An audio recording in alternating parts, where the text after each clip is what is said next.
Uh, Materi saya tentang big data dan artificial intelligence. Jadi kita akan sekilas saja, kita akan berbicara yang ringan-ringan saja untuk kali ini. Ini sedikit tentang saya, ya tadi sudah diceritakan sebagian oleh Pak Ais ya. Saya kira nggak usah terlalu detail, nanti bisa saja dicari di internet mengenai profil saya.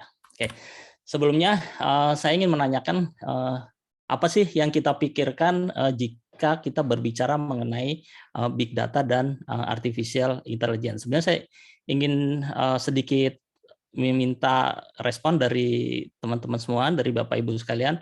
Saya akan berikan link untuk diisi tentang apa yang dipikirkan mengenai big data dan artificial intelligence. Sebentar, saya cari dulu linknya. Tadi sudah.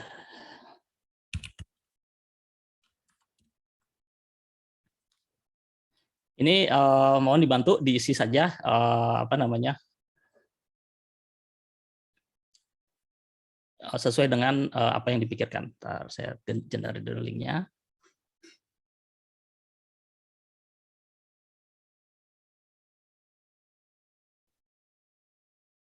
Ya, saya share di chat. Silakan diklik. Nanti ditulis saja.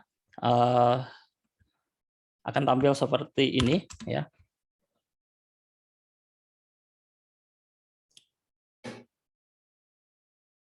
Ya, akan tampil seperti ini. Silakan ditulis frase maupun kata ya yang berkaitan dengan big data dan artificial intelligence. Silakan nanti disubmit. Bebas apa saja yang pokoknya yang terpikirkan, terlintas, nggak usah terlalu serius, nggak usah dalam-dalam mikirnya ya, karena masih pagi.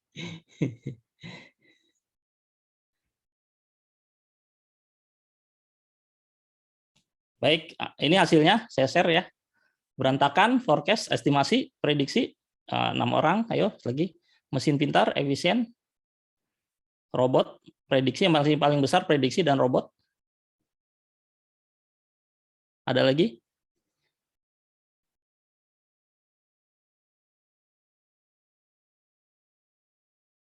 Kecerdasan, data science, berantakan, besar juga, susah diolah, terintegrasi, kemudian aneh, terus ada juga pengolahan data,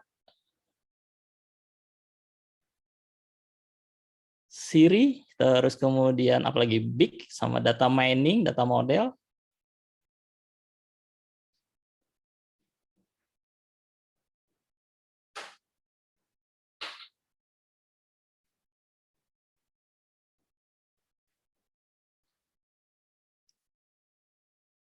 Ya, ini kira-kira hasilnya berjalan terus sampai 30 orang. Oke, kita tunggu sampai 1 menit lagi. Data yang banyak, masa depan.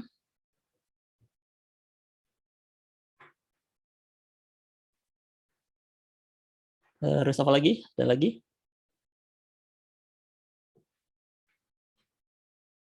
Oke, baik. Kayaknya sudah berhenti. Oke, yang paling besar itu ada robot, pengolahan data, kecerdasan buatan, kemudian berantakan lumayan besar, kemudian data science, prediksi, pengolahan data, terus apalagi yang besar-besar itu ya. Terus yang kecil-kecil ada server, ada aneh, waduh. Ada banyak, ada website, ada data bervolume besar, human brain atau robot, ada pintar, ada efisien, dan lain sebagainya. Oke, kita tutup saja. Terima kasih buat teman-teman semua yang sudah sudah menginput datanya. Jadi kita tahu bahwa ketika kita berbicara mengenai big data dan artificial intelligence, maka bayangan inilah yang ada di pikiran kita masing-masing. Oh, ada yang rumit canggih, ada yang aneh-aneh nih, ada yang rumit, ada yang canggih, ada Siri ya, terus dan lain sebagainya. Oke, baik. Oke, terima kasih. Baik, kita lanjutkan. Jadi itu kira-kira gambaran mengenai big data ataupun artificial intelligence. Jadi saya nggak perlu bikin definisinya ya. Jadi kita semua punya gambaran dan pemikiran masing-masing. Oke, berikutnya adalah, nah ini adalah kita berbicara kenapa sih kita selalu berbicara menggunakan angka. Ya ini jadi banyak sekali kita berkomunikasi, kita berbicara, bahkan kita memotivasi sesuatu itu dengan menggunakan angka. Contohnya kalau kita berkomunikasi dengan angka, misalkan sudah semester berapa, pasti kita ngomongin angka 1, 2, 3 dan seterusnya. Atau kita ingin memotivasi seseorang gitu ya, atau kita ingin memotivasi tim kita bahwa misal pencapaian kita hari ini sudah mencapai sekian subscriber atau dan lain sebagainya. Maka kita akan menyebutkan angka di situ. Jadi memang angka di sini selalu disematkan atau selalu ditempelkan ketika kita berbicara mengenai sesuatu. Dan banyak hal yang kita bisa olah dan kita bisa bicarakan dan kita bisa komunikasikan lebih jelas ketika kita menggunakan angka daripada kita hanya menggunakan gambaran tertentu. Oke, ini dari Mas Ibe ya sebetulnya bagaimana kita bicara mengenai angka. Berikutnya adalah sebetulnya data itu adalah sesuatu yang indah. Data itu sesuatu yang cantik. Kalau tadi ada yang bilang big data dan ada yang menyebutkan rumit, berantakan dan lain sebagainya. Tapi sebetulnya data itu bisa terlihat sangat indah, bisa terlihat sangat cantik kalau kita tahu bagaimana mengumpulkannya, tahu bagaimana memberikan make up untuk datanya. Ibaratnya kita make up data kita sehingga kita bisa menampilkan data kita menjadi lebih baik dan lebih indah serta ujungnya sih lebih mudah dimengerti. Ini contohnya misalkan ya. Ini contoh biasa, ini analisa menggunakan dashboard ya. Jadi mungkin sering kita lihat dashboard seperti ini. Jadi dibandingkan kalau kita melihat data-data kita dalam bentuk tabular ya, dalam bentuk Excel gitu ya, atau dalam bentuk file yang bentuknya koma gitu ya, mungkin sering lihat dalam bentuk koma ya. Mungkin itu terlalu rumit, tetapi ketika kita tampilkan data-data kita dalam bentuk dashboard seperti ini atau dalam bentuk laporan seperti ini, tentu lebih enak dilihat, lebih mudah dimengerti dan lain sebagainya. Ini data analisa profil untuk konferensi Big Data Indonesia tahun 2020 kemarin yang kita lakukan secara online ya. Gitu. Berikutnya, data juga sebetulnya kalau kita bisa menampilkan secara baik ya, tidak hanya melihat angka-angka, tapi kita juga bisa melihat, tidak hanya bisa melihat profil, tapi kita juga bisa memetakan kepentingan. Nah ini Mas Ismail Fahmi dari Dronepit ya, dia memetakan bagaimana kepentingan antar orang ya yang berbicara di sosial media. Ini kebetulan materi konferensi Big Data tahun 2019 ya di Surabaya tahun 2019 kemarin ya. Jadi terakhir kita konferensi secara offline ya, secara langsung. Nah ini di sini kita bisa melihat, kita bisa membagi beberapa kubu gitu ya, beberapa kubu antara misalkan kalau di sini dia menggambarkan antara pro pemerintah sama pro oposisi, apa sih yang diperbincangkan di media online gitu ya, atau di sosial media itu bisa kita lihat di situ. Ataupun yang sebetulnya tidak berhubungan dengan keduanya gitu ya, apa sih sebetulnya yang diperbincangkan. Nah dari sini sebetulnya kita bisa memetakan masalah apa sih yang sebetulnya dirasakan oleh orang secara umum gitu ya, dan sebetulnya yang tidak berkepentingan secara politis itu sebetulnya yang dirasakan itu masalahnya masalah apa gitu dan lain sebagainya. Jadi sebetulnya kalau kita bisa memetakan atau menggambarkan sebuah data itu akan menjadi lebih baik seperti ini. Masalahnya adalah datanya cukup besar. Kalau datanya tidak besar, tentu saja kita tidak bisa gambar sekeren ini gitu ya. Kalau datanya cuma 1, 2 ya tentu gambarnya nggak sekeren ini gitu ya. Ini gambarnya sampai mungkin puluhan ribu account dan lain sebagainya. Sehingga datanya itu bisa tampil lebih baik. Itu sekilas mengenai bagaimana kita memvisualisasi data itu menjadi terlihat lebih baik, data itu terlihat menjadi lebih lebih baik dan lebih indah gitu ya. Nah, problemnya di mana sih? Gitu ya. Ini sebetulnya relevan untuk kita, ini disampaikan sama Pak Ibeng ya. Sekali lagi di konferensi Big Data tahun 2019 kemarin gitu ya. Sebetulnya banyak kendala ketika kita melakukan pengolahan data. Ini beliau karena beliau pengalaman di pemerintahan, jadi beliau tahu kendala-kendala yang dihadapi di pemerintahan. Tetapi ini sebetulnya relevan juga dengan sektor swasta ya, karena ya hampir kondisinya tuh seringkali hampir sama, walaupun banyak perusahaan-perusahaan swasta itu sudah tertata lebih baik ya. Yang pertama adalah ego sektoral. Jadi data itu sifatnya silo gitu ya. Data itu hanya bisa diakses oleh orang-orang tertentu di lingkungan tertentu saja. Tapi ketika ada pihak lain atau ada anggota organisasi lain yang sebetulnya berhak mengakses data tersebut, tidak bisa mengakses data tersebut, sehingga data itu ya hanya terkumpul di satu grup saja dan terkumpul di grup yang lain juga, sehingga sebetulnya ada duplikasi data juga sih kalau kita bisa lihat di situ. Grup A misalkan mengumpulkan data tentang X gitu ya, tentang marketing gitu, ternyata grup B juga mengumpulkan data tentang marketing. Begitu di compare datanya berbeda. Itu yang terkadang menjadi masalah besar gitu ya. Kemudian data tidak terstandar ya, artinya data itu tidak standar. Banyak kasus bahwa data-data itu bentuknya macam-macam gitu ya. Ada yang bentuknya, kalau yang bentuknya di dalam database itu sudah mending gitu ya, artinya sudah tersusun secara mudah diakses ya, karena dia bentuknya kolom dan baris. Tetapi kalau datanya tersebut masih dalam bentuk misalnya Excel ya, kalau Excel itu bisa saja mudah, bisa saja sulit gitu ya. Kadang-kadang ada juga format Excel itu yang kolomnya itu sulit untuk diparsing atau diekstrak melalui bahasa pemrograman biasa. Kita perlu trik tertentu untuk mengekstrak informasi tersebut. Itu ada juga kejadian seperti itu. Apalagi kalau datanya itu dalam bentuk tulisan, dalam bentuk paper. Nah, di situ itu menjadi tantangan yang lebih menantang gitu ya, bagaimana mengekstrak data-data yang dalam bentuk paper.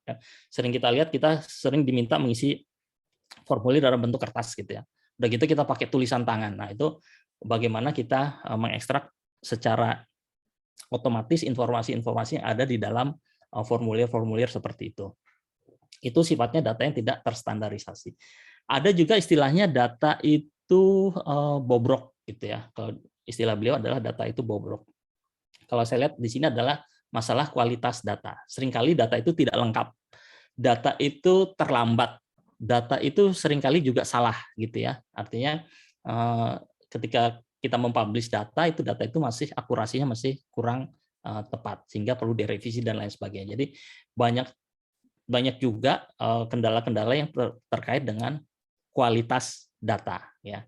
Di pengalaman kami, kualitas data ini walaupun sering berhubungan dengan aplikasi dan mesin to mesin communication ya. Jadi misal kita ngobrol sama server, sama switching gitu ya. Tetap saja ada data itu yang kualitas data itu kurang baik gitu ya. Jadi sehingga ya kita tetap harus memvalidasi lagi, kita harus memperbaiki data-data tersebut.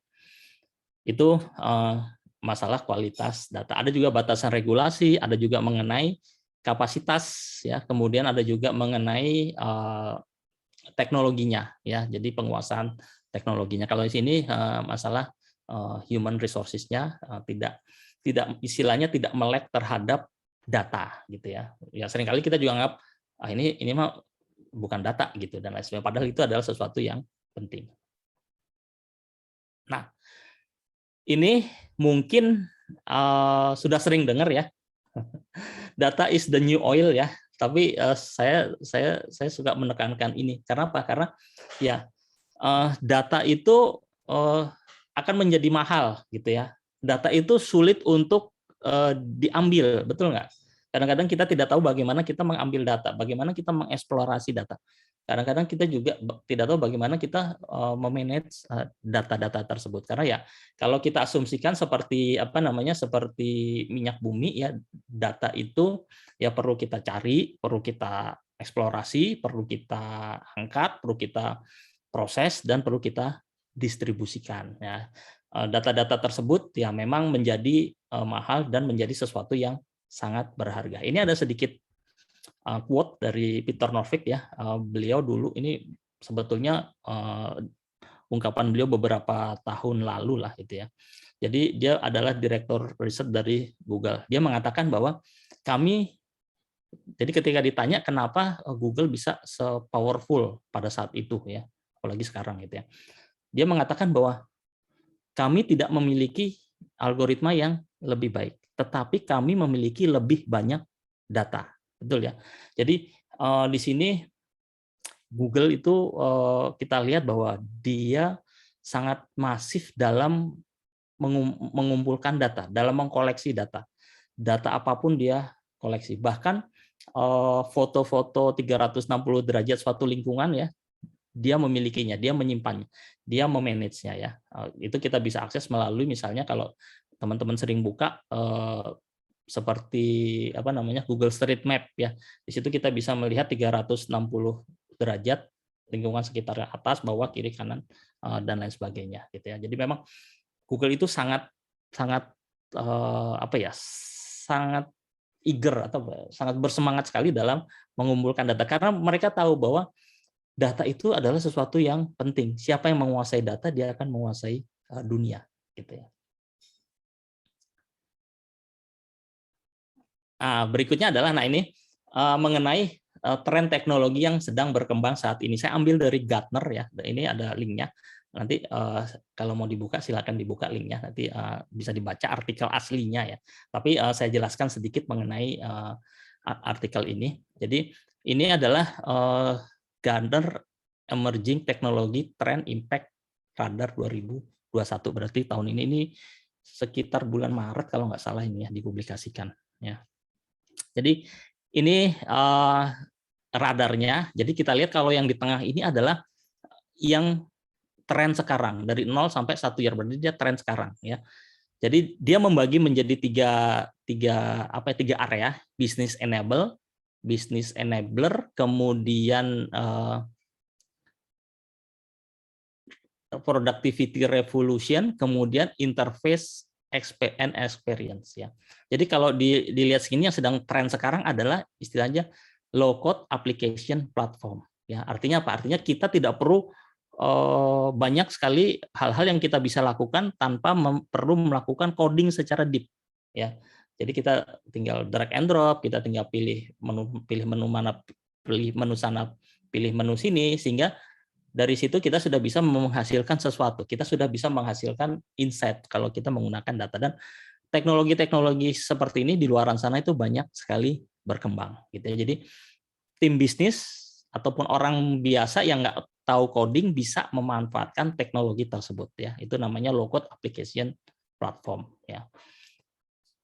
Berikutnya adalah kalau di sisi industri productivity revolution, di situ ada deep learning. Nah, ini deep learning ini berkembang ya, berkembang luar biasa saat ini ya.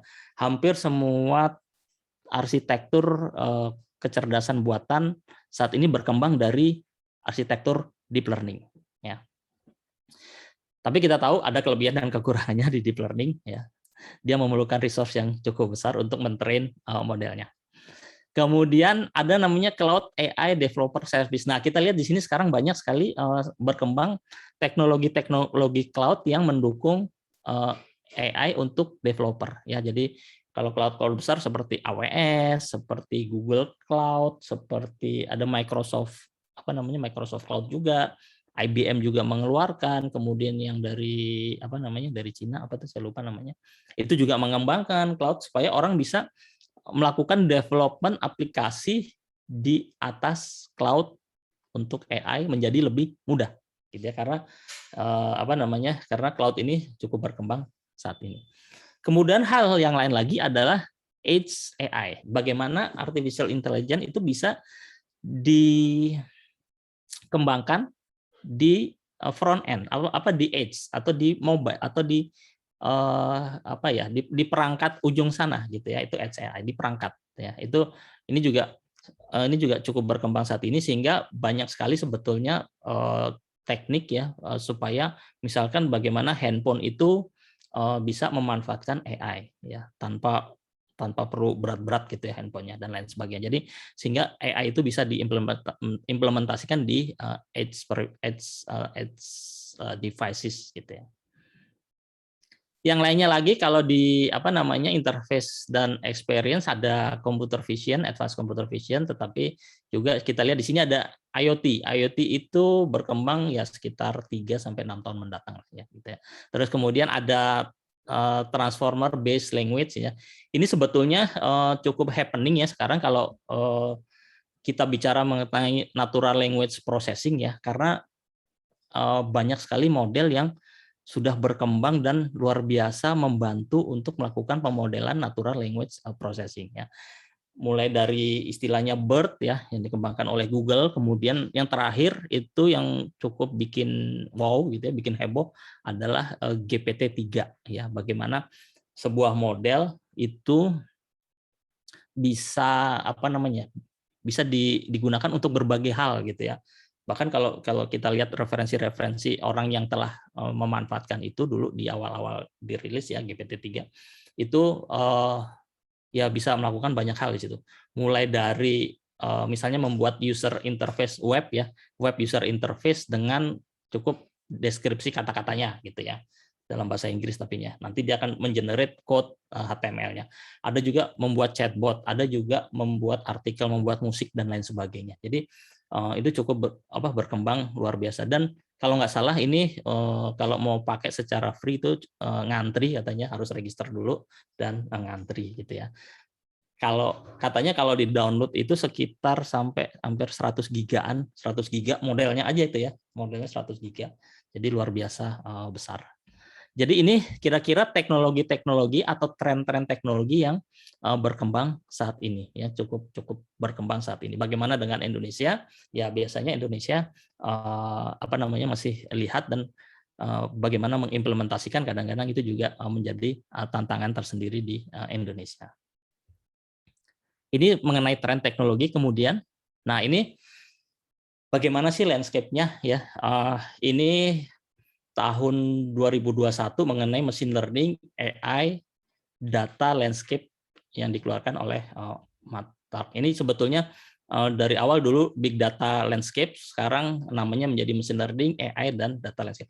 Nah ini pemainnya itu cukup banyak di dunia ya. Itu mulai dari bawah data source and API. Ini saya kalau mau ke websitenya ini nanti bisa dicari di websitenya. Saya show yang websitenya saja supaya lebih gampang lihatnya. Ya, ini dari websitenya ya, seperti ini.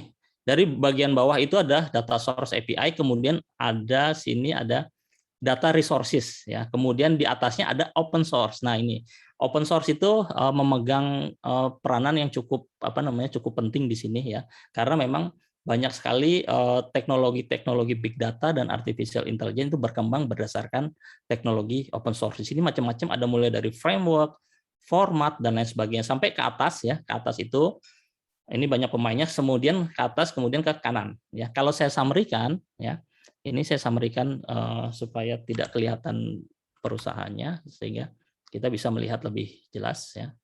Nah, ya kalau saya summary-kan kira-kira bentuknya seperti ini ya. Ada dari data source dan API ya, ada dari data resources, ada dari open source ya. Ini banyak sekali subnya. Kemudian ada dari infrastrukturnya ya. Jadi yang namanya big data, namanya AI, yang namanya machine learning itu tidak terlepas dari infrastrukturnya. Tidak terlepas dari tools-nya, tools analitiknya. Tidak terlepas dari tools ataupun framework machine learning dan artificial intelligence. Kemudian di ujungnya baru implementasinya. Ya, implementasinya apakah dia bidang sales kah, marketing B2B kah, dan lain sebagainya. Sehingga semua yang ada di sini itu dimanfaatkan dan diimplementasikan untuk keperluan sebuah topik ya. Misalnya kalau di sini dibagi secara enterprise ya, bisa berhubungan dengan marketing, customer experience, kemudian security, kemudian finance dan lain sebagainya ya. Oh, ini duplikat nih.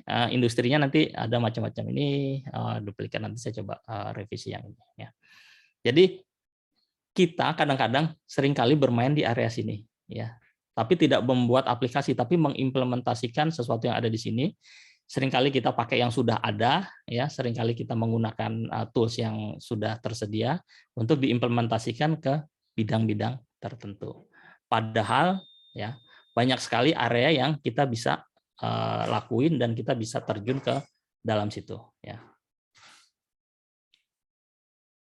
Nah, siapa saja sih yang tertarik dengan machine learning ya? Ini Kebetulan saya sempat bikinin artikelnya, saya sadur dari beberapa artikel mengenai golongan-golongan atau orang-orang jenis apa saja sih, atau kelompok orang seperti apa sih yang ingin terjun ke dunia machine learning, ya.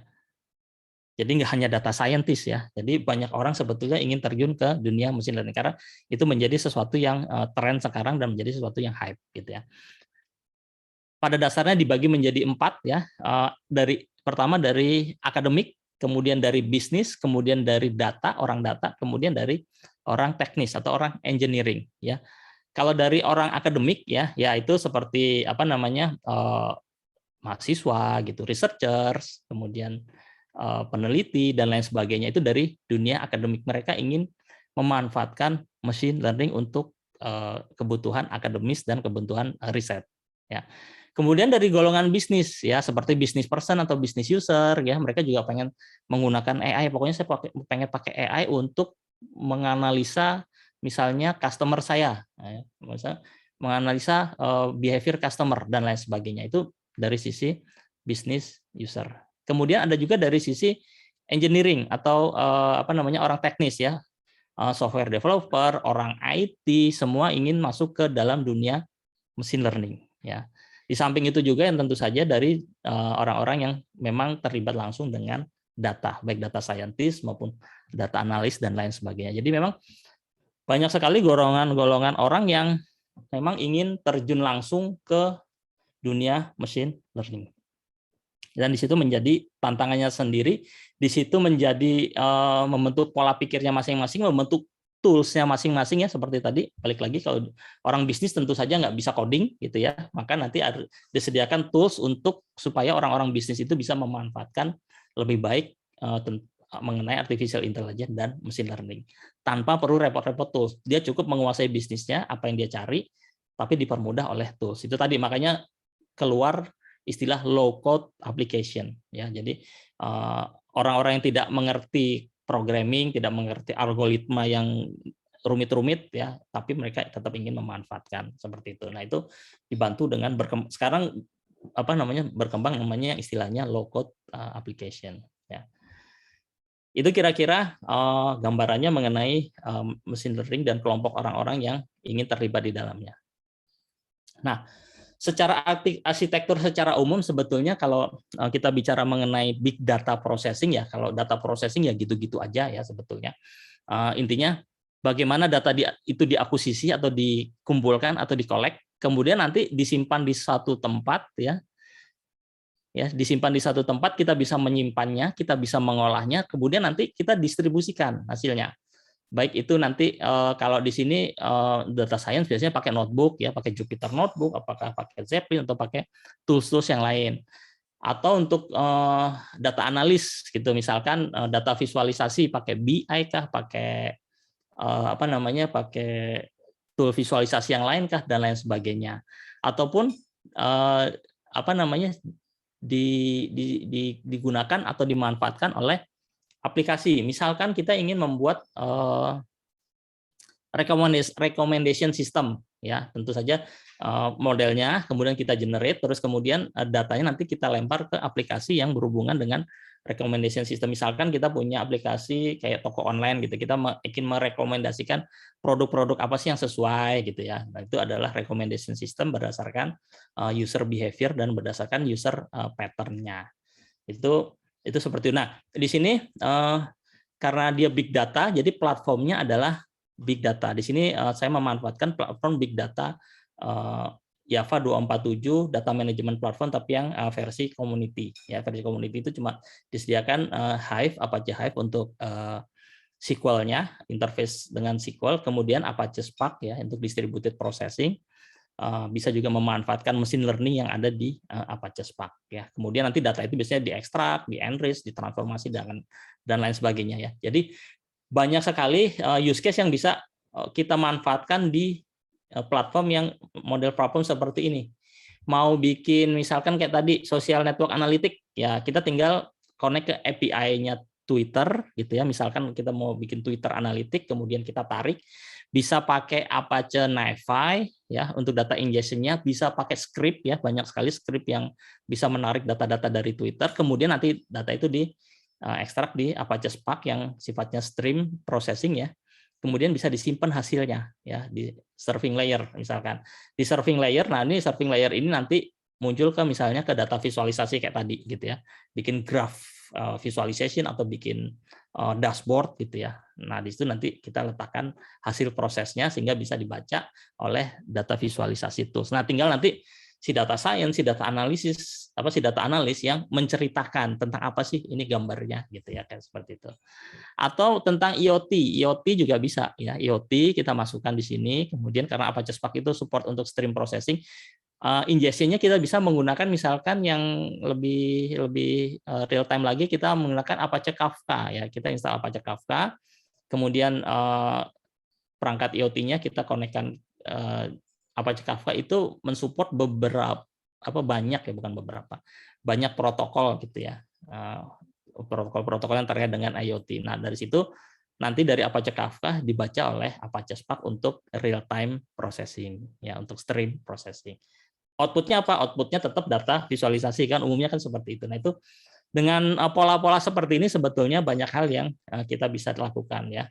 Seperti tadi kalau kita mau buat analisa seperti ini, apakah kita bisa melakukannya? Kalau bayangan saya bisa.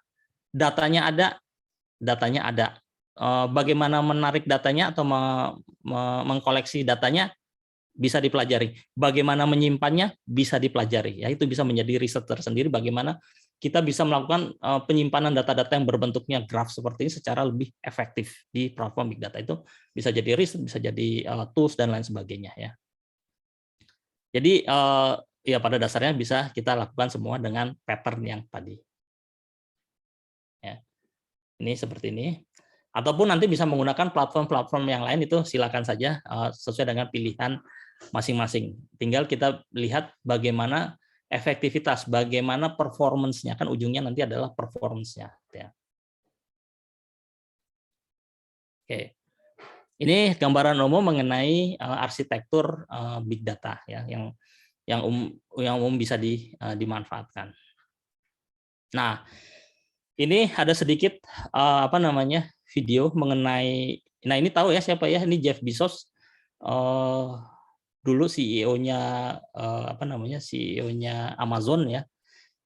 Awalnya dia adalah penjual buku gitu ya, tapi sekarang dia sudah menguasai dunia robotik. Ini ada di sini, kalau kita lihat mungkin kita bisa lihat bersama supaya kebayang ya apa sih yang dilakukan si Jeff Bezos dengan Amazon-nya ya. Saya share YouTube-nya ya.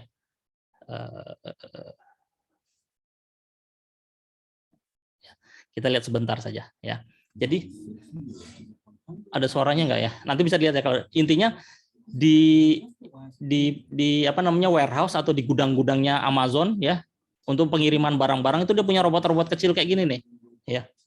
Jadi robotnya kecil-kecil kayak minion gitu ya, banyak sekali robot kecil-kecil itu yang bisa bergerak secara otomatis, sudah diprogram untuk melakukan suatu pekerjaan ya. Di sini orang tinggal memantau bagaimana cara kerjanya atau bagaimana bekerjanya robot-robot tersebut ya. Jadi banyak sekali robot yang bermain di situ gitu ya, atau diimplementasikan di situ. Robotnya itu sebetulnya nggak cuma 1, 2 dan seterusnya, tapi ribuan robot. Dia memiliki ribuan robot. Bisa kebayang ya, dalam satu gudang penyimpanan barang-barang itu ya, yang siap dikirimkan ke pengguna Amazon ya, itu bisa dilakukan secara otomatis ya. Dia juga sedang melakukan ekspansi untuk berinvestasi di bidang di bidang satelit ya. Bagaimana nanti robot-robot ini dikontrol dari jarak jauh menggunakan satelit. Dia juga banyak menginvestasikan untuk automatic car ya, autonomous vehicle. Jadi bagaimana mobil-mobil itu bisa berjalan sendiri ya, sehingga tidak perlu sopir, tidak perlu orang di dalamnya, sehingga bisa melakukan pengantaran barang untuk suatu wilayah ya. Jadi memang kebayang bahwa pengembangan dari artificial intelligence itu sebetulnya sudah bisa diimplementasikan dan orang di luar sana itu sudah mengimplementasikan dalam level yang sangat advance gitu ya. Cuma memang dibutuhkan usaha dan kemauan yang keras, sehingga ujungnya sih visi sebetulnya ini visinya si Jeff Bezos, bagaimana dia bisa membuat, ya kalau di sini judulnya membuat kerajaan robot ya, robotic empire gitu ya. Jadi dia memiliki kerajaan robot. Jadi bisa dibayangkan di area pabriknya dia, di area gudangnya dia itu suatu saat mungkin tidak ada orang ya yang bekerja, robot semua. Dari security-nya ya, dia bisa menggunakan drone, dia bisa menggunakan robot-robot ya untuk mengawasi keamanan ya. Mobil yang masuk ke situ harus tanpa supir ya, jadi sudah bisa langsung docking, dikirim ya. Karena apa? Karena aplikasi Amazon-nya sendiri ya, aplikasi penjualannya sendiri itu sudah bisa otomatis sebetulnya gitu ya. Jadi dia punya recommendation system. Kalau di film ini dia menjelaskan bahwa sistem rekomendasi yang dimiliki oleh Amazon itu sudah bisa memprediksi barang apa yang ingin dibeli oleh seseorang sebelum dia membeli. Nah, artinya apa? Artinya ya dia sudah bisa memprediksi itu.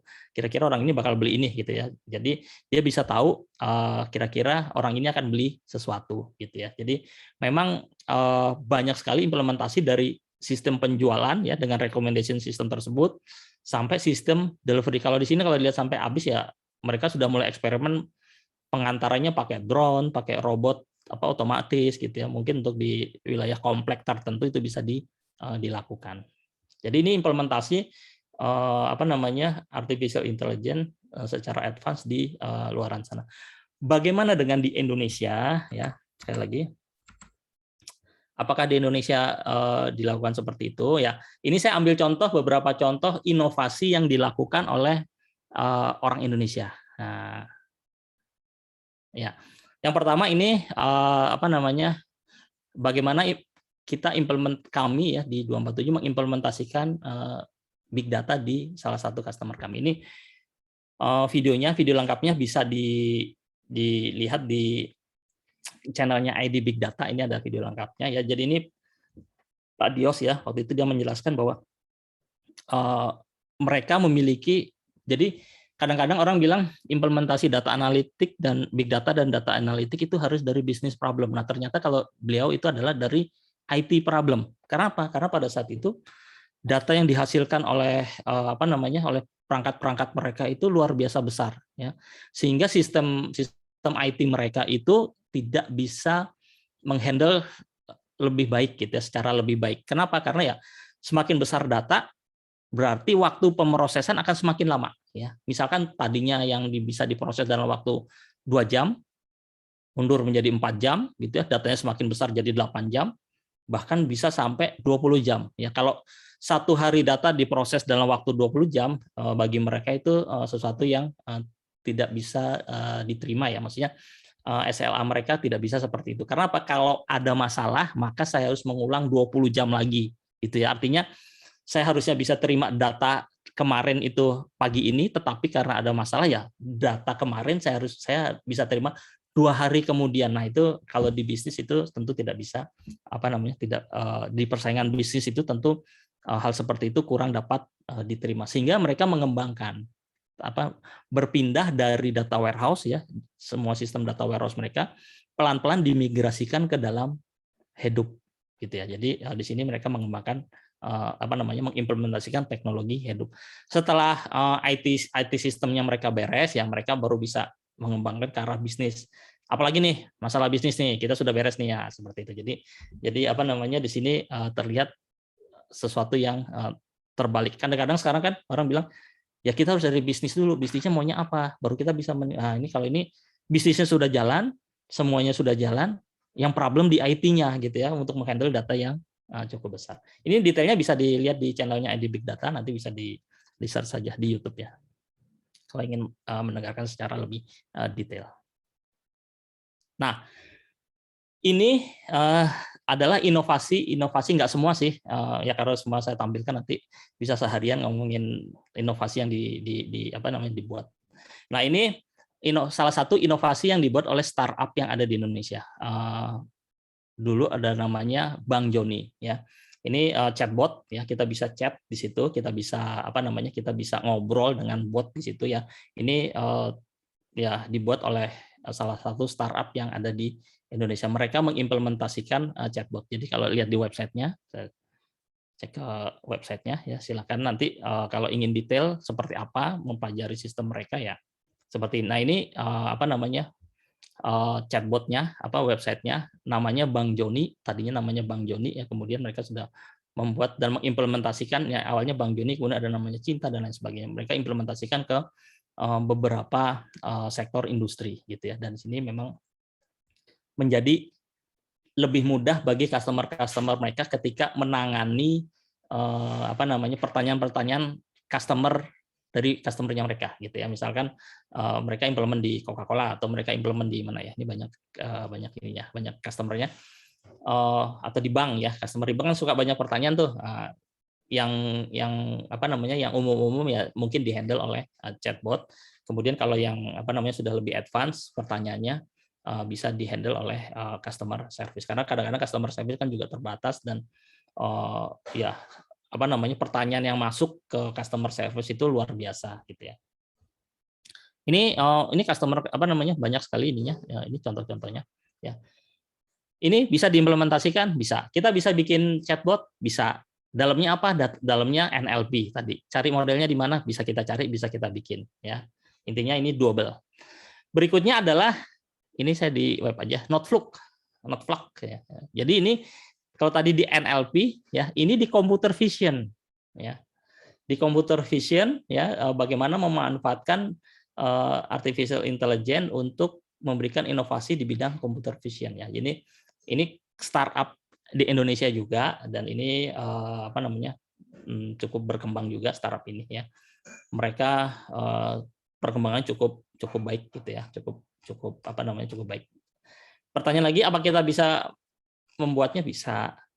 Computer vision diajarin di kampus, diajarin gitu ya kan, tinggal bagaimana kita mengimplementasikannya.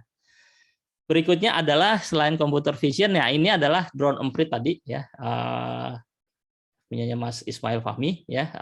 Ini mengenai sosial media analitik ya, sosial media analitik. Ini dia suka apa namanya, mempublikasikan hasil dari apa namanya, analisanya ya.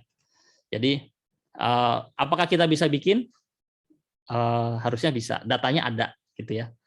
Bagaimana cara akuisisi datanya bisa dipelajari, bagaimana cara manage datanya bisa dipelajari ya, dan lain sebagainya. Bagaimana analisanya? Nah, itu yang memerlukan ilmu tersendiri. Makanya kadang-kadang kita sebagai orang IT gitu ya, saya juga orang IT gitu ya, harus bekerja sama dengan orang yang paham di industrinya gitu ya. Misalkan di sosial media analitik ya, kita harus ngobrol dengan orang yang paham sosial media analitik, bagaimana mereka menggunakannya, bagaimana mereka cara menganalisanya, ya itu nanti kita support dengan IT gitu ya. Ini juga ada Drone Emprit Academic, ini free ya. Beliau apa namanya, memberikan free access ya, cuma katanya harus register dulu, terus kemudian dalam 3 bulan itu harus ada publikasi, entah itu artikel, entah itu apapun itu, pokoknya dalam 3 bulan akunnya itu harus bikin apa namanya, publikasi. Kalau enggak bikin publikasi katanya ya nanti di suspend gitu akunnya. Ini banyak apa, sebenarnya nanti bisa dilihat aja, kalau mau register bisa diregister ya. Sebetulnya ya bisa bikin sistem seperti ini, bisa, orang IT pasti bisa gitu ya. Cuma ya berapa lama itu yang jadi masalah kan. Nah, ini banyak apa namanya, banyak pihak sudah terlibat di dalam sini, memanfaatkan data-data yang ada di sini. Cuma yang Drone Emprit Academic ini kalau nggak salah cuma data-data Twitter. Jadi memudahkan apa namanya, peneliti gitu ya untuk menarik data Twitter dan memberikan insight di situ ya. Jadi ya ini salah satu namanya ya tadi low code, kita nggak perlu coding, bagaimana kita apa namanya, scraping data Twitter, kita nggak perlu coding bagaimana menyimpannya dan lain sebagainya, cukup kita tarik topiknya, kita tarik hashtagnya, nanti ditarik di sini, nanti ada insight-nya yang bisa ditampilkan di sini, dan kita tinggal membahasnya ya. Ini makanya cocok untuk orang-orang yang tidak apa namanya, tidak terlalu paham dengan bagaimana codingnya secara deep ya, secara mendalam. Berikutnya adalah ini No Limit ya, salah satu kebetulan kita kenal juga ya, punyanya yang CEO-nya ini cukup muda banget orangnya, anak muda gitu ya. Ya, ini dia membangun media analitik tetapi untuk bisnis. Kalau di sini arahnya memang untuk bisnis, bukan khusus sosial media. Jadi bagaimana dia bisa membantu bisnis untuk mencari insight apa yang ada di dalam sosial media dan lain sebagainya ya. Ini nanti bisa dicari sendiri. Nah, kemudian berikutnya ini kalau ini udah tentang chatbot, ini tentang computer vision, ini tentang social network analytic, ini tentang social media analytic. Nah, ini juga dari di Bandung, ini teman-teman ITB ini biasanya sih timnya ITB, temennya Bu Ayu ya. Dia bikin startup juga, prosa.ai. Di sini banyak ini Bu Ayu ya. Banyak sekali tools atau hal-hal mungkin hasil risetnya para orang-orang di sini, mereka implementasikan ke dunia industri ya, sehingga bisa dimanfaatkan oleh dunia industri ya. Jadi itu sekilas mengenai bagaimana sebetulnya sih di industri itu bisa menginovasikan, intinya ya, bisa membuat inovasi dari apa yang sudah ada, apa yang ada dan apa yang berkembang di big data dan artificial intelligence ya. Apakah itu bisa kita lakukan? Bisa ya. Cuma ya itu tadi, kita harus ketika kita membuat sesuatu ya, yang penting adalah bagaimana sesuatu yang kita buat itu digunakan. Nah, kalau cuma kita buat tapi nggak bisa digunakan, ya nanti nggak akan bisa dikembangkan dan kita nggak akan tahu problemnya itu seperti apa, problem yang akan diselesaikan itu seperti apa. Jadi intinya kita harus banyak berkolaborasi dengan user, kita cari masalah, kita sebagai orang IT tahu bagaimana meng-create IT-nya, cuma kita kadang-kadang nggak tahu problemnya, problem yang harus diselesaikan ya, bagaimana menggunakannya kadang-kadang kita tidak tahu ya. Jadi biasanya kita berkolaborasi dengan para pengguna itu. Ini tadi Noteflook, kemudian ini sosial media analitik tadi dari Drone Emprit, kemudian ini dari No Limit ya. Jadi ini tentang campaign, tentang ya kayak gitulah yang dilakukan di sosial media. Ini analisanya ke analisa bisnis.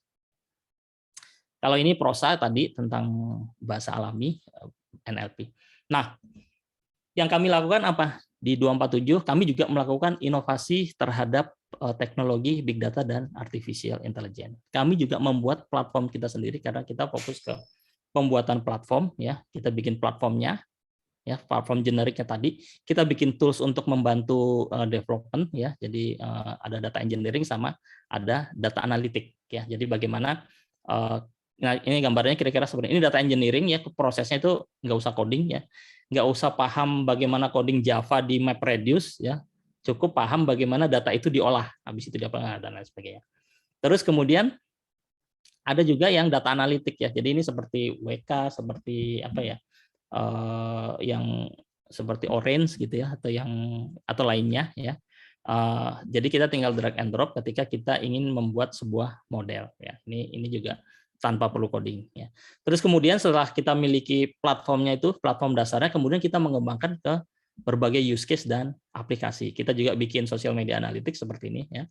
Kita bisa membuat seperti tadi, kalau udah tahu IT-nya ya, tinggal bagaimana implementasi ke problem bisnis atau domain tertentu, misalnya sosial media analytics ya, tinggal kita bisa tarik data, kita tahu bagaimana cara tarik data, cara mengumpulin data, kita tahu bagaimana cara menyimpannya, memprosesnya, terus kemudian membuat aplikasi. Sekali lagi ini membuat aplikasi ya kalau di sini levelnya.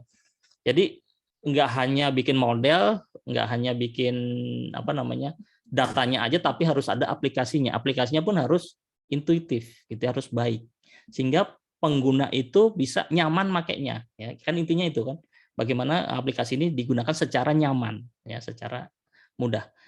Ini juga di bawahnya untuk IoT ya, kita membangun IoT, nanti kita jelaskan di slide berikutnya. Nah, ini kita membangun sensor dan IoT ya.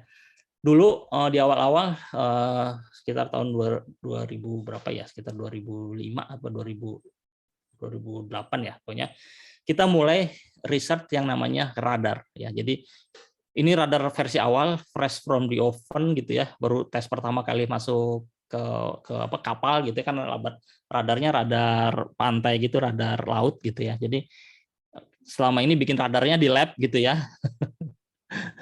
Jadi nggak tahu tantangan di lapangan seperti apa. Jadi ketika tantangan di lapangan ternyata kapalnya goyang-goyang gitu. Ini banyak tali-tali gitu. Ini versi-versi awal ketika kita implementasi apa namanya radar kita. Ketika kita lakukan uji coba ini sebetulnya lakukan uji coba. Radarnya ini bisa baca nggak sih? Bisa ya, karena kalau di kantor itu cuma baca gedung gitu ya, taruh di lantai paling atas, muter-muter ngelihat gedung gitu, nggak bisa ngelihat apa namanya laut gitu ya. Nah, ini bisa kita lakukan. Ini dulu kita lakukan di versi awal, kemudian kita sudah implementasi nah ini kalau sudah beneran implementasinya di kapal perang KRI yang ada beberapa sih, ada 2 atau 3. Pernah kita implementasi, kita pasang radar kita di situ. Terus kemudian kita juga banyak bekerja sama, sekali lagi kita taunya bikin radar gitu ya. Nggak tahu permasalahan spesifik, kita bekerja sama dengan ini BMKG gitu ya. Kebetulan di situ waktu itu ada permasalahan bagaimana kalau di daerah bencana kita ingin pasang radar. Di situ kan nggak mungkin kita pasang tower, pasang apa dan lain sebagainya ya. Nah, akhirnya kita bikin radar yang sifatnya portable, radar cuaca yang sifatnya portable sehingga bisa ditarik, nah ini bentuknya kayak gini nih, bisa diletakkan di mana-mana, tenaganya tenaga apa genset ya, low power tentunya ya, sehingga bisa dimanfaatkan di apa namanya daerah-daerah terpencil ataupun daerah-daerah yang apa rawan bencana seperti itu. Nah, ini sekali lagi kita memang bekerja sama dengan pihak lain ya dalam mengembangkan ini semua untuk tahu permasalahan realnya yang terjadi di lapangan itu apa ya, seperti itu.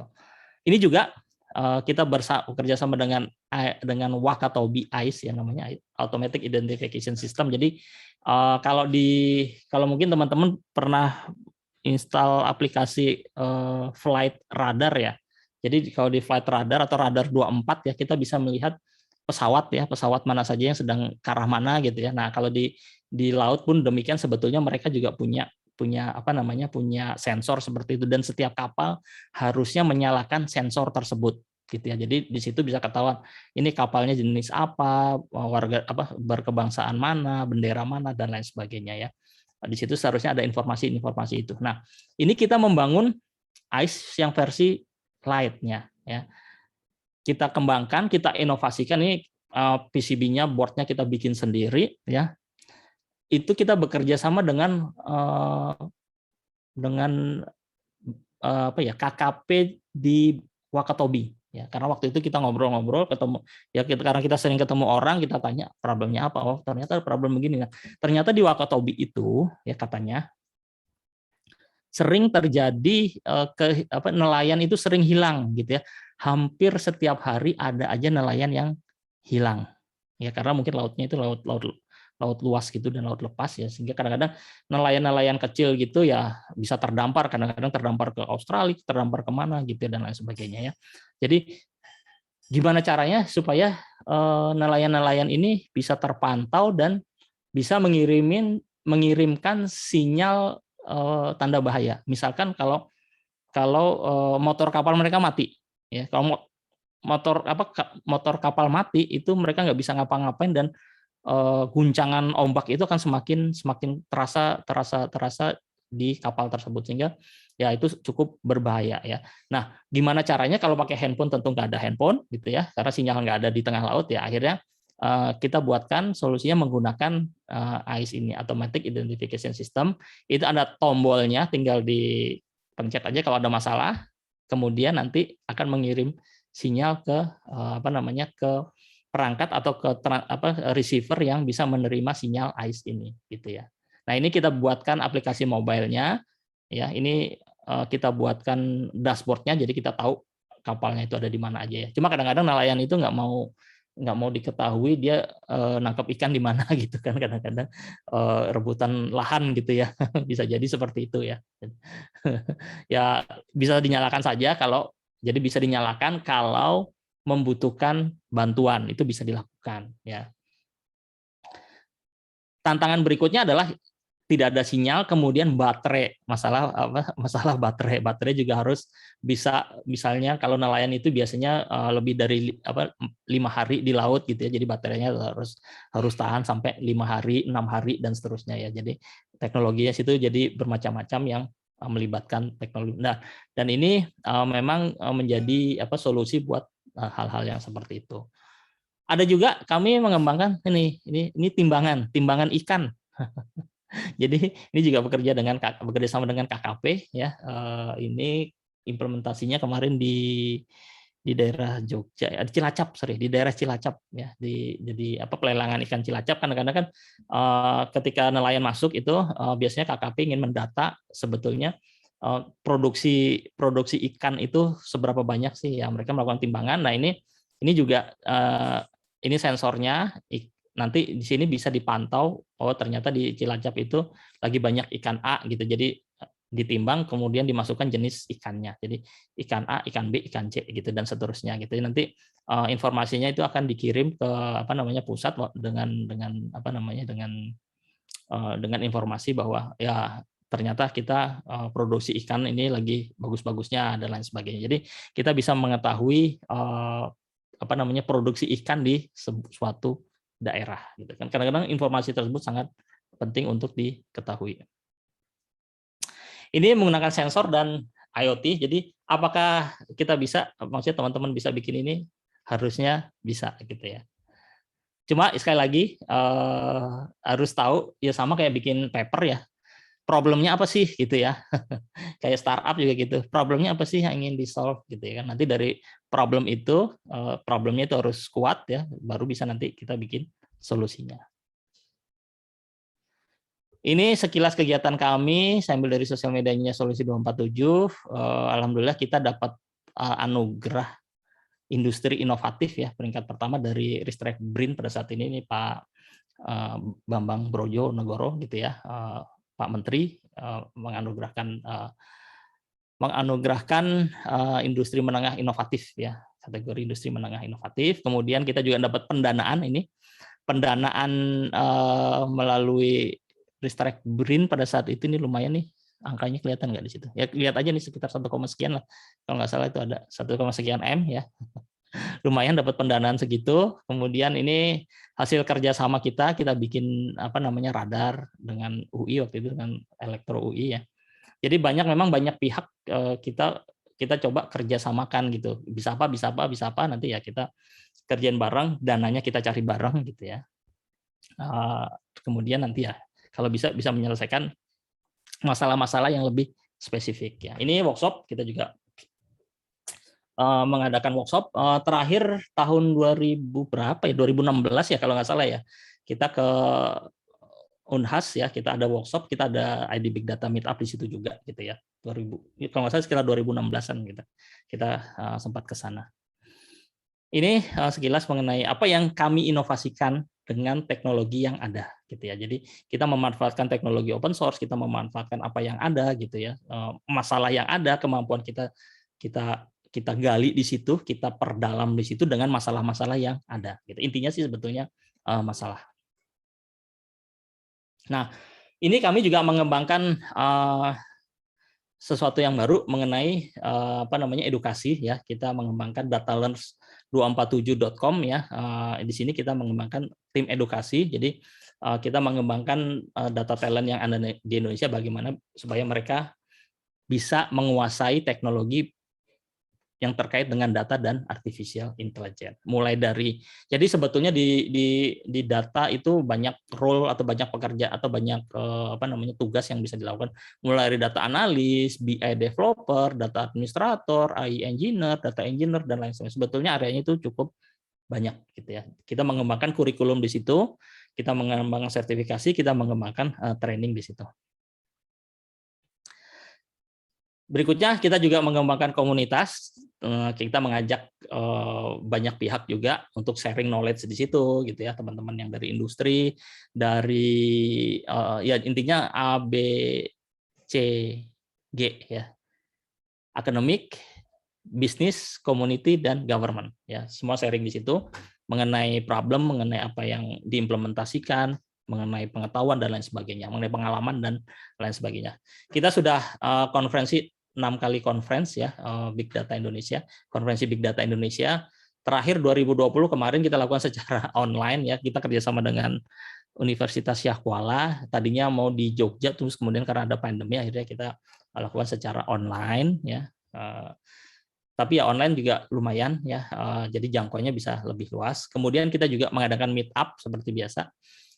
Ini sharing knowledge yang ringan-ringan ya,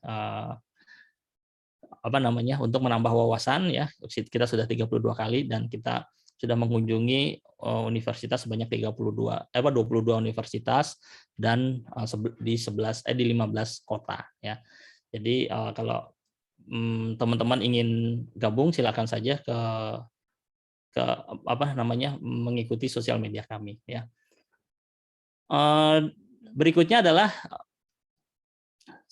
sebelum masuk ke sini sebetulnya saya ingin minta bantuan dari teman-teman gitu ya, untuk ya kami sedang ini promosi sedikit. Kami sedang membangun sosial media yang berisi tentang konten-konten edukasi untuk bidang big data dan artificial intelligence. Jadi kita coba kembangkan konten sosial media yang sifatnya positif melalui edukasi ya.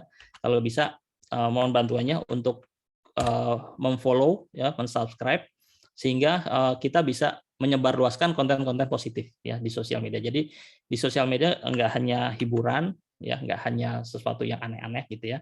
Ya, tapi juga berkembang pengetahuan-pengetahuan yang bisa kita sebarluaskan. Gampang, tinggal klik terus kemudian follow.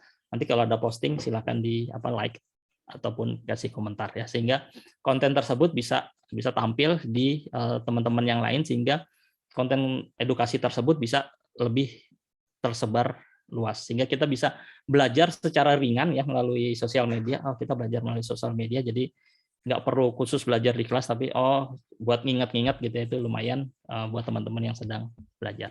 Ini saya share di chat ya, sosial media kami. Jika ingin membantu untuk menyebarluaskan konten-konten positif tentang edukasi big data dan artificial intelligence, silakan di follow. Juga nanti sebetulnya saya minta bantuan juga, kita lagi bikin survei ya, bikin survei untuk online learning ya. Jadi kendala apa sih yang terjadi? Ini sebetulnya sekilas aja, pengen tahu problemnya yang sedang terjadi ketika kita belajar secara online ya. Jadi kalau ada teman-teman yang ingin berkontribusi, silakan. Ini ada Google Form-nya. Mohon diisi jika ada yang ingin men-share pengalamannya. Itu nggak sampai 5 menit kok. Tinggal pilih saja gitu ya. Pilihannya aja. Nggak ya, kalau ada pertanyaan ya pertanyaan yang singkat gitu ya. Nggak rumit. Jadi kita nggak membuat sesuatu itu menjadi lebih rumit. Oke, setelah ini, nah bagaimana sih dengan kampus gitu ya? Nah ini bagaimana? Apakah kampus bisa mengimplementasikan semua itu? Saya kira bisa. Karena apa ya? Kampus itu memiliki ekosistem tersendiri gitu ya. Jadi mulai dari datanya itu ada, knowledge-nya ada, terus orang-orangnya yang yang bisa melakukan itu banyak sekali gitu ya. Jadi banyak hal yang bisa dilakukan oleh kampus sebetulnya ya, sehingga ya sekali lagi banyak hal bisa berkembang dimulai dari kampus. Jadi kalau teman-teman yang memang serius gitu ya, serius banget pengen belajar dapat ilmu terus mengembangkan sesuatu di kampus ya, mulai dari sekarang gitu ya. Kalau bisa habis ini teman-teman silakan langsung cari problem, ngoprek, kerjasama dan lain sebagainya ya. Ini ada beberapa ini tahu ya, Facebook kemarin bikin heboh, rame di beberapa media ya. Dia merubah namanya, perusahaan induknya dirubah namanya menjadi Meta. Kemudian dia bikin namanya Metaverse ya. Jadi kalau kayak game-game begitu, dia game, terus kemudian karena dia punya Oculus ya, jadi VR ya. Ya, dia bisa melakukan meeting pakai Oculus gitu, ngelihat kayak ada orangnya gitu, jadi kayak di film-film begitu. Visinya sudah sampai di situ ya. Jadi kalau teman-teman lihat asal muasal Facebook itu ya, ini kebetulan saya nonton sekilas filmnya The Social Network ya. Ini film tahun 2010 atau 2012 ya, tolong dikoreksi kalau salah. Jadi bagaimana Facebook itu diinisialisasi pertama kali ya. si orang ini sih Mark Zuckerberg ya, dulu awal-awalnya idenya Facebook itu gara-gara dia bikin aplikasi yang untuk teman-temannya di Harvard ya, kemudian di Harvard ya, teman-temannya untuk menilai cewek-cewek gitu, seksi atau enggak. Jadi di situ digambarkan dia gampang aja gitu ngehack apa namanya servernya Harvard gitu ya untuk dapetin data-data dan foto-foto apa namanya mahasiswa apa mahasiswi gitu. Kemudian dia bikin aplikasi, kemudian dia bikin poll gitu ya, mana yang lebih seksi ini atau ini gitu. Dan itu ternyata dapat banyak tanggapan gitu ya, banyak dapat reaksi yang apa namanya yang positif dari cowok-cowok gitu ya. Di situ diceritakan dia jadi musuh nomor satu mahasiswi cewek apa mahasiswi gitu ya.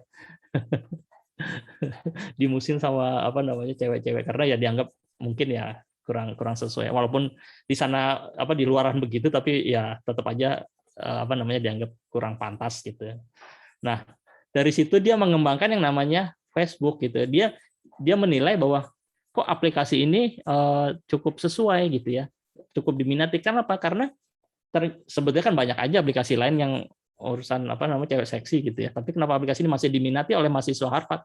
Bukan apa-apa karena ya mereka kenal orang yang di situ gitu. Jadi ya akhirnya dia membuat aplikasi yang namanya Facebook ketika dia masih menjadi mahasiswa Harvard gitu ya. Membuat aplikasi Facebook hingga berkembang sampai sekarang. Jadi ya kalau di sana ya iseng-isengnya bikin aplikasi gitu.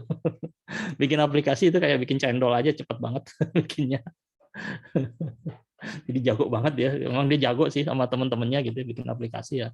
Apa namanya cepet banget kemudian disebarluaskan sih. Intinya bikin aplikasi disebarluaskan dipakai gitu ya baru bisa berkembang. Kalau nggak dipakai ya nggak bisa berkembang gitu ya. Jadi kemudian ya itu Facebook itu berkembang sampai sekarang sampai menjadi kalau menurut saya sih salah satu negara paling besar di dunia dengan penduduk terbesar di dunia ya adalah Facebook gitu ya.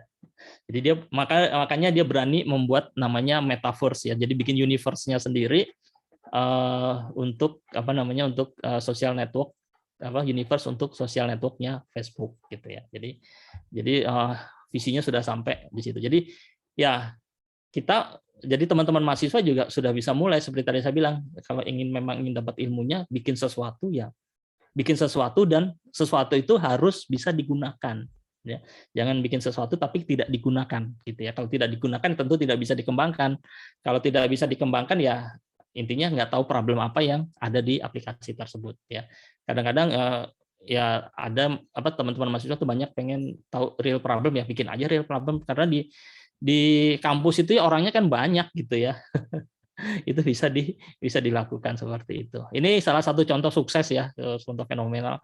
Bagaimana ya si Mark Zuckerberg itu iseng-iseng bikin aplikasi, kemudian banyak digunakan, kemudian ditawarkan ke investor hingga sampai besar sampai saat ini.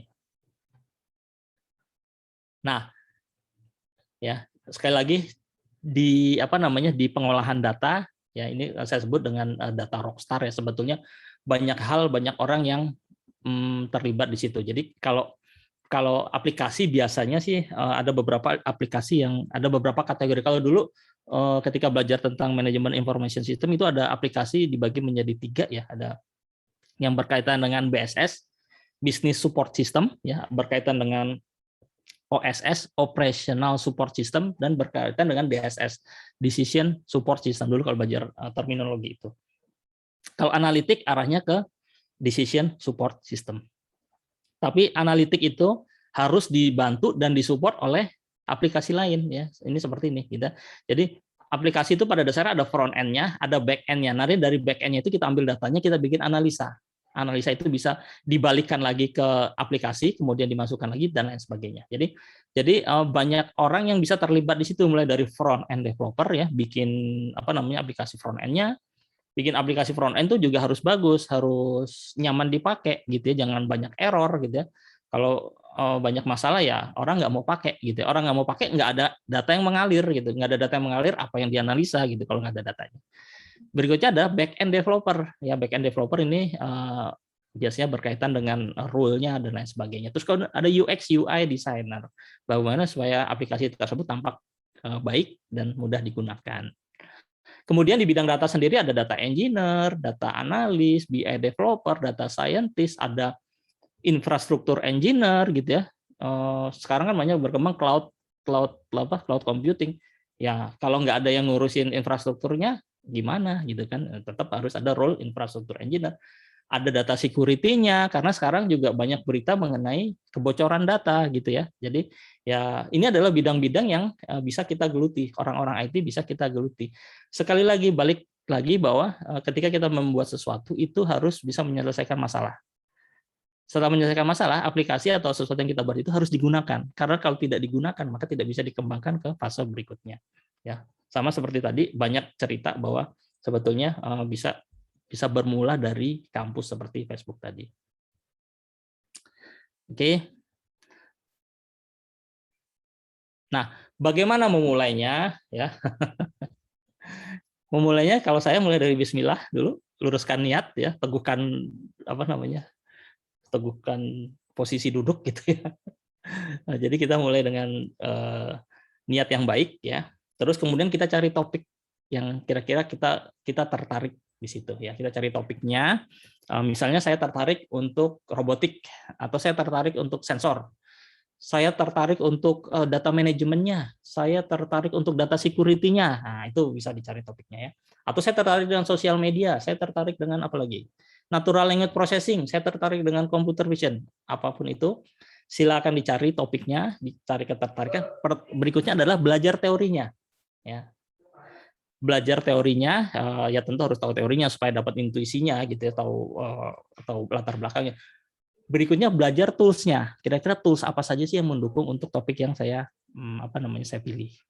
Kemudian buat project. Jangan lupa bikin project ya. Ini bisa bekerja sama dengan misalnya fakultas lain kalau kalian IT gitu ya, misalkan bekerja sama dengan ada ekonomi bisnis ada nggak ya di Unhas ya. Bisa kerja sama dengan teman-teman ekonomi bisnis, mereka mau bikin apa gitu. Siapa tahu nanti setelah bikin ini ya kalian jadi startup gitu kan ya. Startup kemudian ya bisa berkembang sama kayak startup yang lain gitu kan, itu kan sesuatu yang positif gitu ya. Jadi kalau kalian tidak tahu problem domain bisnisnya, silakan bekerja sama dengan teman-teman yang lain gitu ya, baik dari satu universitas maupun dengan universitas yang lain ataupun dengan pihak lain apapun itu ya. Kalian selesaikan masalahnya, cari domain problemnya, cari permasalahannya, terus cari bagaimana memanfaatkannya, bagaimana bisnisnya, kita bantu, kalian bantu dengan IT gitu ya, dengan kalau sekarang istilahnya dengan IT ya. Oke. Setelah proyeknya dibuat, proyeknya selesai gitu ya, jangan lupa di-share. Baik knowledge-nya kalian share, kalian promo. Kalau bikin aplikasinya dibagi-bagikan supaya bisa digunakan, supaya tahu bagaimana memperbaiki aplikasi tersebut. Oh, ternyata saya bikin aplikasi, orang pada nggak suka karena misalnya modelnya nggak akurat gitu, atau misalkan terlalu lambat. Nah, itu biasanya ketika kita implementasi sesuatu, performance-nya itu ketika kita pakai sendiri masih aman, tapi begitu 10 user yang pakai, performance-nya drop banget gitu kan. Nah, itu problem lagi, gimana menyelesaikan masalah itu ya next stage gitu ya. Itu bisa jadi sebetulnya bisa jadi pekerjaan atau bisa jadi riset atau bisa jadi penelitian atau bisa menjadi bahan tugas akhir yang berkelanjutan ya. Bagaimana kalau semua itu bisa secara perlahan bisa diimprove gitu ya. Itu banyak banyak topik yang bisa kita gali di situ. Nah, ini ada beberapa website ya. Ini kalau Andri Crockett ya kalau nggak salah. Ini di GitHub dia men-share banyak link ya untuk belajar mengenai data engineering ya. Sini data engineering bisa belajar di sini. Kemudian juga ini ada track data engineering di sini, awesome data engineering di sini juga ada ada tracknya, ada resource-nya di sini di dua site ini bisa dipelajari di situ. Bisa memulai dari situ untuk belajar tools-nya ya. Kemudian kalau data biasanya ada di Kaggle ataupun OCI ya. Nah, di Kaggle ini datanya free atau di tempat-tempat data yang lain. Kalau belajar data, belajar pengolahan data dengan data-data yang gratis dan contohnya ada di situ ya, bisa menggunakan Kaggle. Ini cukup populer. Atau kalau nggak punya infrastruktur tapi punya internet, bisa nebeng internet di mana-mana, nggak punya misalnya server yang canggih ya, kita numpang di Google Colab ya, ini juga free, bisa dipakai. Atau misalnya mau belajar yang drag and drop, ini Orange nih, Orange ini menarik ya, tapi ya kalau saran saya itu untuk apa namanya, untuk belajar teorinya ya. Kalau apa namanya, kalau lebih deep ya sebaiknya pakai tools yang lain ya. Orange data mining ya. Nah, ini saya share screen-nya biar.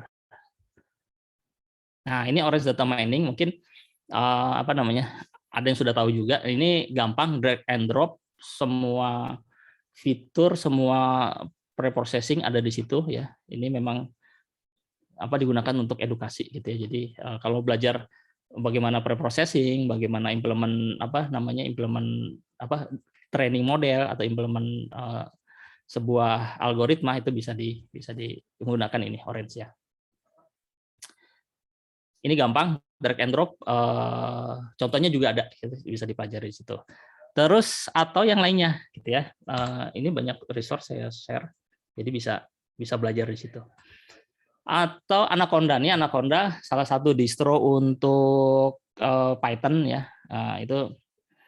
Ini cukup apa namanya, populer juga. Instalasi package juga gampang. Di dalamnya juga ada Orange. Kalau mau pakai Orange juga tinggal install, nanti dia akan menginstal Orange, terus kita bisa memanfaatkan. Jadi ini cukup gampang ya. Kalau punya notebook yang memadai ya bisa kita lakukan di lokal. Tapi kalau memang kita belajar deep learning ya, nggak punya apa namanya graphical GPU yang memadai ya kita bisa nebeng di Google Colab, karena Google Colab itu juga nyediain GPU, di Kaggle juga nyediain GPU gitu sebetulnya ya. Itu bisa dimana, cuma karena kalau kita menggunakan yang free kadang-kadang dapat resource-nya, kadang-kadang nggak dapat gitu ya. Jadi ya untung-untungan juga, tapi selama saya pakai ya dapat terus gitu ya kebetulan.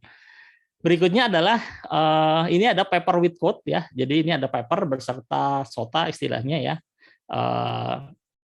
Apa namanya, sesuatu yang menjadi apa namanya, menjadi apa ya, kita lihat saja di sini. Ini ada papernya, ada code-nya, ada data source-nya gitu ya. Itu jadi bisa apa namanya, bisa dipelajari di situ ya. Bisa dimanfaatkan ya, kalau misalkan kita mau bikin apa, terus kita mau pengen coba-coba model yang sudah dibikin orang, tetapi dengan dataset yang berbeda. Nah, itu bisa. Ini banyak sekali. Ini paper dengan code beserta apa namanya, beserta datasetnya. Ya. Ini sebagian besar apa namanya, modelnya itu istilahnya sudah state of the art SOTA tadi ya. Ini banyak apa namanya, NLP, terus medical dan lain sebagainya. Ini jadi bisa memulai dari sini ya, atau mau bikin sendiri juga nggak masalah ya. Berikutnya ini resource-nya, jadi banyak ya resource-nya, bisa dipakai silakan. Terus kemudian ada model zoo juga mirip dengan paper with code ya, paper with code ya. Ini juga ada model-model, jadi kita bisa pakai model yang sudah dibikin sama orang gitu ya. Nah,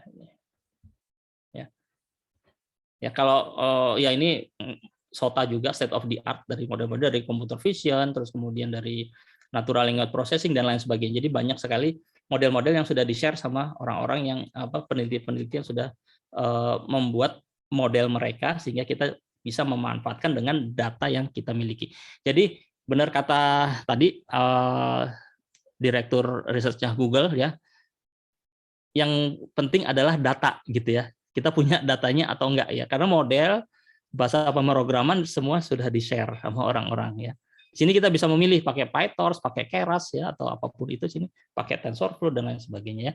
Jadi coding, kode, tools, model itu bahkan sudah banyak di-share. Yang susah dicari adalah datanya tadi. Jadi ya benar ya, kita tidak memiliki model yang lebih baik, tapi kita memiliki lebih banyak data gitu ya. Jadi memang data itu menjadi sesuatu yang krusial. Tanpa data ya kita nggak bisa bikin itu semua. Atau ini kalau memulai big data ya, bisa pakai punyanya Bitnami ya, ini virtual machine, atau bisa pakai punyanya 247. Jadi sini kita cek ya. Saya share step by step-nya kalau ingin menggunakan Java Data Management Platform yang versi komunitas ya. Jadi dari apa namanya, dari apa itu, terus kemudian nah ini cocok digunakan untuk edukasi, POC atau trial ataupun research. Jadi dari bagaimana mempersiapkan hardware-nya, mengkonfigurasi, instalasi, sampai ada beberapa use case sederhana ya. Jadi bisa diikuti di sini. Kalau ada problem, silakan saja kontak saya. Download bisa nih, download di mana, di webnya labs247.id ini ya. Di download yang ini aja, yang versi 1907 ya. Kalau ini versi lama ini ya mungkin sudah agak obsolete. Jadi download ini aja. Ini menyediakan Ambari ya untuk bisa di-deploy single node ataupun multiple node ya. Tapi kalau bisa jangan buat production ya, gitu, buat eksperimen aja. Bisa disediakan juga HDFS, kemudian ada Hive dan ada Apache Spark ya. Jadi 3 komponen itu saya kira sudah sangat memadai. Juga ada Ambari, Apache Ambari untuk manage clusternya gitu ya. Jadi ini cukup apa namanya? Saya kira cukup baik dan cukup lengkap untuk banyak hal. Kita bisa melakukan banyak hal di situ. Ya. Itu kira-kira mengenai bagaimana kita memulainya ya. Silakan saja teman-teman, silakan memulai. Sekali lagi yang penting punya kemauan yang kuat untuk memulai itu, dan kalau bisa sampai step terakhir, yaitu sampai men-share apa yang sudah dikerjakan. Nah, pilihannya ada pada teman-teman semua ya. Nah, ini saya analogikan bagaimana big data itu, siklus big data itu sampai bisa dimanfaatkan ya. Kalau dari siklus makanan, apakah bagian yang mengenerate bahan bakunya ya, ini peternakan ataupun pertanian ya, apakah kita mau di bagian yang mengenerate datanya ya. Jadi kalau misalkan gini, kita lumayan dibantu dengan Twitter ya. Bayangkan kalau Twitter menutup API-nya sehingga kita tidak bisa mengakses data-data yang ada di Twitter ya. Nah, itu tentu tidak bisa tampil seperti Mas Ismail Fahmi tadi itu ya, grafisnya keren, bisa memposisikan kepentingan dan lain sebagainya, membaca isu dan lain sebagainya ya. Dan masih untung kita diberi akses untuk mengambil data-data yang ada di Twitter gitu ya. Jadi bahan bakunya itu masih bisa kita akses. Itu salah satu yang paling mudah. Dan tersedia dalam versi free-nya atau versi berbayar. Jadi kalau pengen lebih ya, kalau pengen mengambil data misalnya sampai 90, kalau nggak salah sampai 90 hari terakhir gitu ya, itu silakan saja bayar kalau memang ada kebutuhan untuk itu ya. Tapi kalau misal untuk coba-coba, kita bisa pakai yang versi free-nya ya. Tapi kalau kadang-kadang kalau saya tanya, ada nggak yang mau main di sini? Nggak ada yang mau jadi petani gitu. Anak-anak juga kalau ada nggak cita-citanya jadi petani? Nggak ada. Adanya cita-citanya jadi kayak begini ya. Terus kemudian apakah mau bikin peralatan dapurnya? Siapa yang mau bikin pisaunya? Siapa mau bikin cloud-nya? Kalau di IT, siapa mau bikin cloud-nya? Siapa mau bikin servernya? Siapa mau bikin tools-nya? Apakah kita cuma pakai aja? Itu kayak di pertanian, apakah paculnya kita import aja atau kita bikin sendiri paculnya gitu kan. Itu jadi pilihan buat kita semua gitu ya. Demikian juga dengan peralatan dapurnya. Atau kita menjadi kitchen staff-nya. Jadi kalau di data engineering itu biasanya ya ibaratnya kitchen staff-nya. Jadi mempersiapkan bahan baku sehingga bahan bakunya itu langsung bisa dipakai gitu ya. Atau kita mau jadi kayak begini nih. Nah, ini tahu ya, Chef Juna, tapi sekarang pamornya yang lagi naik ini siapa? Lord Adi. Saya juga baru dengar beberapa minggu lalu gitu. Ini siapa sih diomongin terus kalau di YouTube gitu ya? Oh, ternyata orang. Jadi orang ya punya gaya tersendiri gitu sehingga sehingga dia bisa mengeluarkan sesuatu yang unik gitu ya, dan menghibur untuk kita semua gitu. Jadi ya dia nggak juara satu. Jadi untuk berhasil itu nggak mesti juara satu ya. Ini dia juara 3 gitu di MasterChef Indonesia gitu ya. Tapi dia yang paling bersinar adalah si Lord Adi ini ya. Nah, apakah kita mau jadi chefnya, kita bikin resepinya, kita bikin resepnya, kita mengolahnya, kita menyajikannya, atau nah ini juga kita jadi penikmat aja gitu ya. Ini juga mereka juga menikmati big data ya, big datanya YouTube gitu ya. Coba bayangkan kalau YouTube itu berbayar naruh video di situ ya, tentu mereka nggak apa namanya nggak akan maju gitu, dan bisnisnya nggak akan jalan gitu. Dan uniknya gitu, kita men-share video kita, tetapi kita juga bisa mendapat apa namanya keuntungan secara finansial kalau video kita bisa disaksikan oleh banyak orang. Jadi ya di situ akhirnya kita harus menyajikan konten-konten yang apa menarik ya. Kadang-kadang walaupun banyak juga apa namanya kritik ya, kontennya jadi aneh gitu.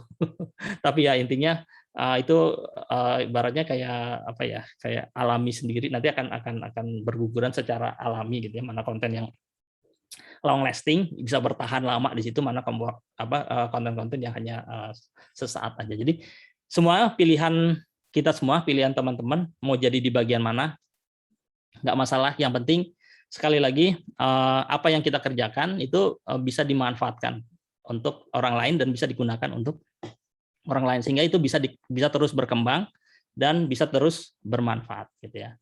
Dan terakhir yang penting adalah kalau kita bisa menguasai teknologinya, bisa menguasai tools-nya semua tadi dari A B C D E, kita bisa mengolahnya ya, kita punya sumber daya yang kuat ya, tentu saja ini menjadi kekuatan untuk bangsa kita dan menjadi kelebihan untuk bangsa kita. Mungkin itu saja dari saya. Wah, belum hampir 2 jam ya. Itu aja dari saya. Kalau ada pertanyaan, saya serahkan kembali ke Pak Ais. Baik. Terima kasih Pak Sigit. Materinya padat sekali ya, jadi hampir 2 jam, tidak terasa. Selanjutnya kita buka sesi diskusi, ya, sesi diskusi untuk pertanyaan seperti yang dijelaskan di awal. Pertanyaan bisa diajukan melalui kolom chat, ya, nanti saya bantu bacakan. Kemudian juga bisa pakai raise hand dan bertanya langsung ya live.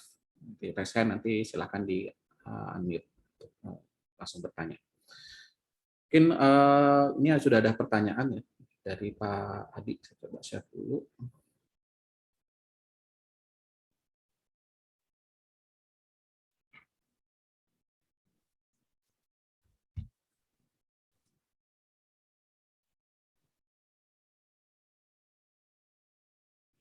Ini dari Pak Adi, salah satu dosen kami di Teknik Informatika, tentang kebutuhan industri big data ya saat ini. Jadi ini skill atau knowledge seperti apa yang diharapkan gitu dari lulusan S1 ya, dari fresh graduate.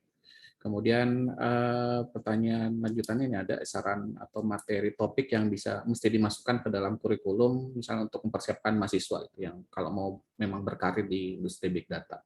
Oke. Mungkin bisa langsung dijawab ya. Iya, silakan. Oke, baik.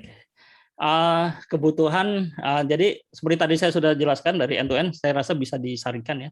Sebenarnya kalau mau menantang menjawab pertanyaan ini, kita bikin aplikasi bagaimana kalau kita crawling data apa ya, data lowongan kerja. Gitu, kalau mau bikin jawaban yang menantang, kita bikin data apa namanya, mengumpulkan semua data lowongan kerja yang ada di Twitter, ada di LinkedIn dan lain sebagainya, kemudian kita proses di situ, nanti kita bikin summary-nya, kelihatan kebutuhannya apa aja. Nah, itu menantang gitu ya. Tapi secara singkat kalau apa namanya bisa dilihat kalau sebetulnya seperti tadi, balik lagi, kita mau membangun itu seperti apa? Apakah kita mau skill di data science-nya, ataukah sebenarnya kalau apa namanya data science project itu hasilnya bisa macam-macam ya. Sekali lagi bisa untuk membantu bisnis, bisa membuat aplikasi gitu ya. Jadi seperti kami membangun aplikasi, membangun platform, ataupun inovasi-inovasi startup yang lain seperti tadi saya sudah jelaskan di situ. Bisa saja di situ. Yang penting mengikuti teknologinya. Pertama ya, kalau sekarang teknologi yang berkembang adalah Hadoop ya, kemudian ada stream processing bisa menggunakan ini, kalau berbicara tools ya, bisa menggunakan Apache Spark yang cukup populer ya, itu cukup populer. Apache Spark itu cukup lengkap karena dia menyediakan interface SQL, menyediakan interface Python, menyediakan machine learning, dan menyediakan stream processing serta graph analytic. Itu cukup baik juga. Atau yang lainnya bisa bisa menggunakan Apache Flink gitu ya. Sekarang juga lagi berkembang Apache Flink. Apache Flink itu mirip kayak Apache Spark apa namanya fiturnya gitu ya. Cuma orangnya aja beda. Jadi skill big data bicara mengenai tools-nya. Jadi punya pemahaman tools-nya, pemahaman kalau di big data itu jadi bagaimana data itu ditarik dikumpulkan ya. Itu belajar di situ.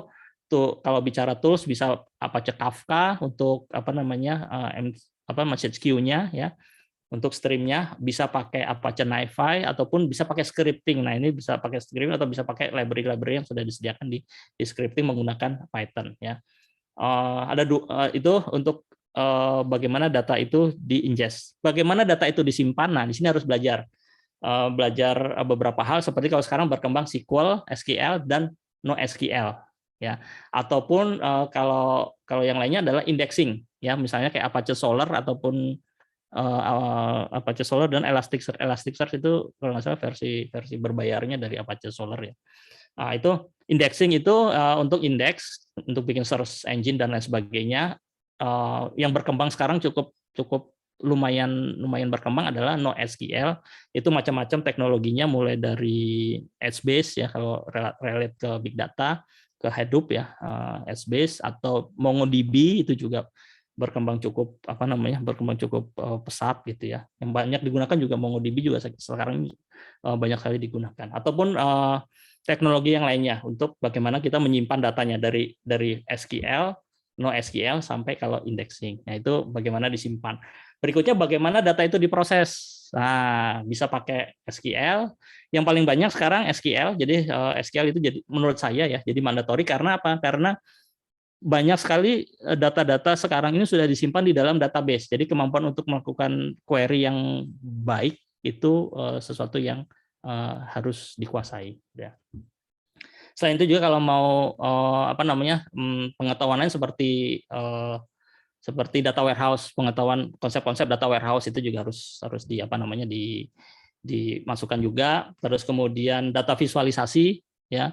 Terus kemudian ya kalau teknologi tambahan seperti cloud, terus cloud computing, terus kemudian seperti IoT itu juga bisa, data security. Jadi kita nggak ngomong mengolah data aja, kita ngomong security-nya ataupun infrastruktur yang lain gitu ya. Seperti kita belajar dasar Linux, belajar GitHub, belajar ya nanti streamnya CIDI lah, CID. Kalau di yang tadi itu saya boleh share screen lagi nggak Pak? Sebentar. Kalau di sebentar saya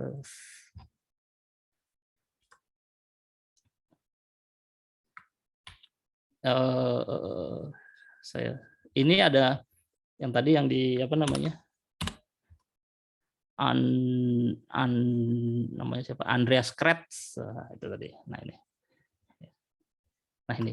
Ya, ini banyak topik-topik ya untuk data engineering ya, tapi ini juga harus dikuasai oleh hampir semua pengolah data ya. Ini kontributornya juga banyak yang nambah-nambahin di sini ya, jadi diopenkan mulai dari ini basic skill data engineering, terus apa itu. Nah, ini topik-topik ini bisa bisa dipelajari, belajar Linux, belajar Docker, belajar cloud security, terus kemudian data science platform ini tadi seperti Hadoop platform gitu ya. Terus kemudian ini API ya, kemudian dan lain sebagainya ya, kayak ini framework lainnya. Nah, ini bisa ini yang saya bilang tadi, data warehouse, data lake, SQL, itu NoSQL gitu ya, itu jadi sesuatu yang mandatory. Visualisasi juga gitu ya. Nah, saya kira hal-hal seperti ini bisa mulai dimasukkan. Jadi, tapi kalau di universitas itu kan umumnya nggak produk ya. Kalau menurut saya jangan terpaku pada produk, tetapi terpaku pada konsep dan framework umum gitu ya. Misalkan kalau mau diperkenalkan, saran saya kalau mau diperkenalkan tools, ambil tools yang open source ya. Karena ya seperti tadi di landscape-nya itu ya yang di sini. Ini kelihatan ya landscape-nya. Open source itu jadi tulang punggung juga gitu ya. Jadi kalau bisa ya dikenalkan teknologi-teknologi yang sifatnya adalah open source gitu ya. Sehingga sebetulnya kalau open source itu bisa dimanfaatkan di mana-mana gitu. Misalnya kalau kita pakai AWS juga dalamannya juga ada yang open source. pakai Microsoft Azure gitu misalkan, dia juga ada SQL-nya, ada Spark-nya dan lain sebagainya, walaupun ada framework-nya sendiri. Di Google juga gitu, Google Cloud juga gitu ya. Jadi banyak sekali teknologi open source sebetulnya yang sudah diinkludkan ke dalam vendor-vendor yang besar itu. Kami juga begitu memasukkan teknologi open source. Saya kira itu ya, kira-kira menjawab nggak ya? Terima kasih Pak. Mungkin dari Pak Adi kalau ada yang mau dipertajam lagi atau silahkan Pak kalau masih ada. Sudah Pak Is, terima kasih. Terima kasih Pak. Terima kasih Pak Sigit. Ya siap Pak Adi. Oke, silahkan. Mungkin ada pertanyaan dari teman-teman lain. Ya. Oke, saya cek dulu. Jadi sudah ada lagi ya.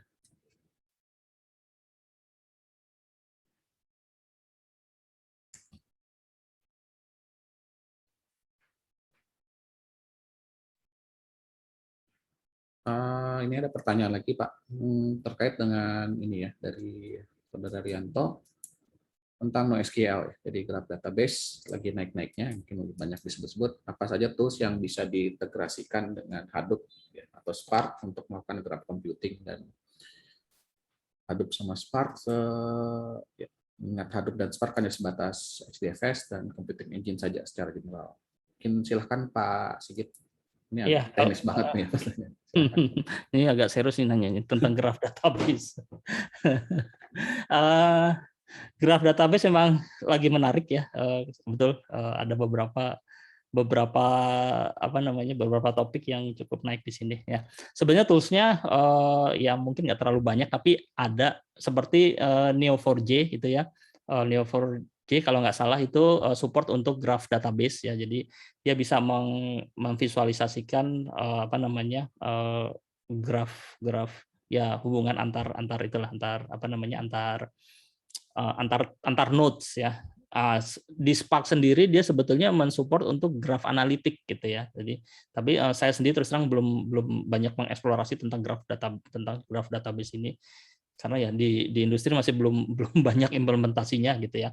Tapi ini di beberapa topik emang saya lihat kalau beberapa Twitter yang saya ikutin, terus beberapa hashtag yang saya ikutin memang lagi naik. Ya ada kami juga pernah ya mencoba mengimplementasikan menggunakan itu tadi Neo4j ya, Neo4j. Terus kemudian kalau untuk compute engine-nya ya kita bisa menggunakan Apache Spark. Apache Spark sendiri sebetulnya dia support untuk graph analitik gitu ya. Seperti itu. Mungkin itu yang bisa saya jelaskan. Terima kasih Pak.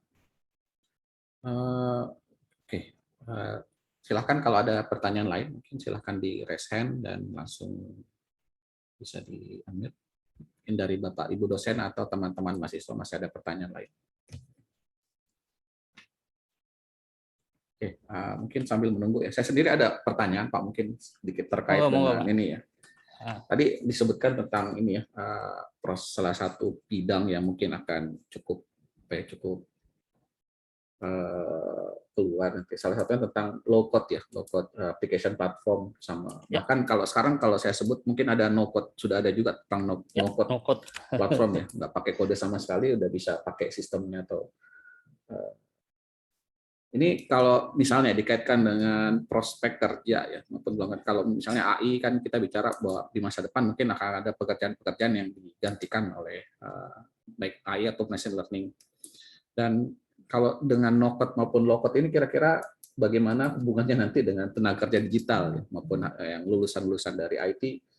Kalau misalnya kebanyakan di masa depan memang sudah berkembang dengan platform yang low code maupun no code ini. Mungkin ada pendapat atau opini dari Pak Sigit terkait hal ini. Ya, baik. Ya kalau secara sederhananya kan yang bisa bikin aplikasi no code itu kan pasti orang IT ya. Jadi orang IT tetap harus in charge di situ, karena no code atau low code platform ataupun aplikasi itu biasanya dimanfaatkan oleh orang bisnis yang ya nggak mau repot-repot dengan coding gitu ya. Jadi biasanya mereka orang bisnis ya kayak Excel lah, Microsoft Excel itu kan dulu cukup powerful ya, bahkan untuk data analis dulu ketika saya masih di klien itu data analis itu rata-rata pakai Microsoft Excel. Mereka pintar banget itu ngolah data pakai Microsoft Excel gitu ya. Bahkan dari database mereka taruh di Microsoft Excel, mereka bisa macam-macam ya. Jadi kan tools-tools yang kayak gitu itu yang berkembang saat ini gitu ya, sehingga business user itu bisa cepat mendapatkan insight dari data-data. Nah, problemnya adalah seperti tadi saya jelaskan, apakah posisi kita akan di mana ya? Posisi kita apakah kita akan bikin no-code toolsnya itu kan nggak semua itu harus datang dari luar kan, bisa saja kita bikin sendiri gitu ya. Ya misalkan balik lagi tadi yang paling sederhana misalkan karena datanya gampang lebih mudah ditarik, misalnya bikin sosial media analitik ya.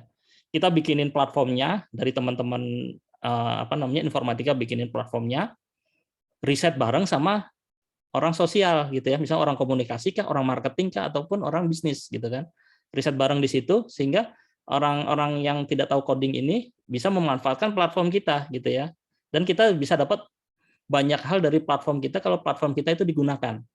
Kita tahu bagaimana cara menyimpan data yang efektif. Nah, itu kita harus pelajari itu. Itu kadang-kadang nggak ada teorinya karena biasanya di setiap problem itu beda-beda gitu ya cara menyelesaikannya. Jadi ya itu diselesaikan dengan pengalaman sih biasanya itu. Kalau semakin berpengalaman, orang tahu oh kalau kayak gini kita caranya begini-begini, itu sudah terpola di otaknya gitu ya. Nah, bagaimana kita bikin data processing yang cepat gitu ya, kadang-kadang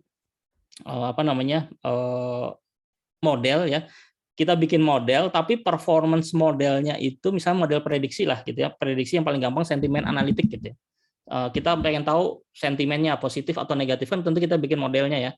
Kadang-kadang performance modelnya itu tidak hanya tingkat akurasinya tetapi kecepatannya ya, ketika di hit sampai ratusan kali, ratusan hit per second, ratusan hit dalam 1 detik gitu.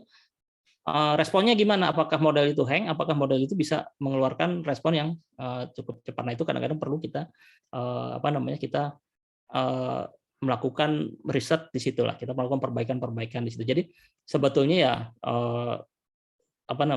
orang-orang IT itu nggak akan tergusur dengan low code. Justru orang-orang IT itu yang membantu membuat low code sehingga apa yang menjadi tren itu bisa lebih dimanfaatkan, gitu, lebih dimanfaatkan ke orang-orang atau ke pihak-pihak yang membutuhkan itu, gitu Pak. Kira-kira penjelasannya sih seperti itu.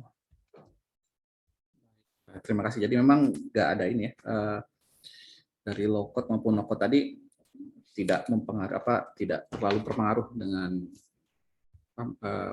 peluang dari kerja digital di bidang IT. Iya, menurut saya tidak Pak. Justru di situ jadi opportunity atau jadi kesempatan yang lebih gitu, karena kita akan menggali sebetulnya kebutuhannya itu apa gitu. Kita cara pakai orang bule dengan cara pakai orang Indonesia tentu beda gitu ya. Kalau kita mau lebih detail gitu ke situ kan. Data-data yang ada di negara-negara luar dengan negara di Indonesia itu tentu beda gitu ya. Jadi itu punya keunikan masing-masing. Makanya terus terang ya kalau ada tenaga ahli dari luar gitu ya yang sudah pengalaman dengan telco di luar, tapi begitu masuk ke waktu itu saya di industri telco, ya kita sih senyum aja. Mereka belum tentu paham dengan data yang ada di telco Indonesia gitu kan. Yaitu rata-rata punya keunikan masing-masing gitu. Terima kasih Pak. Ini ada pertanyaan lagi ya dari salah satu mahasiswa ya, dari Afil. Seorang fresh graduate ya, mahasiswa mungkin akan kesulitan untuk terjun dalam menyaingi orang-orang yang telah expert. Kemudian apalagi freelancer yang baru terjun ke dunia ini. Jadi mohon pendapatnya Pak Sigit bagaimana menghadapi atau bisa mempersiapkan dalam kondisi-kondisi yang disebutkan tadi. Silahkan Pak Sigit. Ya, memang ada beberapa posisi yang mengharuskan sudah berpengalaman sekian tahun, ataupun kadang-kadang ada juga nyari S2 gitu ya, S2 ataupun S3 untuk ya kalau terutama kalau di data science gitu ya. Tapi ada juga beberapa posisi yang sifatnya yang memang untuk bisa fresh graduate dan asalkan punya kemampuan dasar di situ gitu ya. Jadi nggak masalah, yang penting menurut saya kuasai teorinya, kuasai tools-nya ya, sebisa mungkin menguasai banyak tools. Itu tadi kalau bisa mulai banyak ngoprek gitu. Kalau ada waktu ya mulai ngoprek. Kalau misalnya kalau di data science itu kan banyak tuh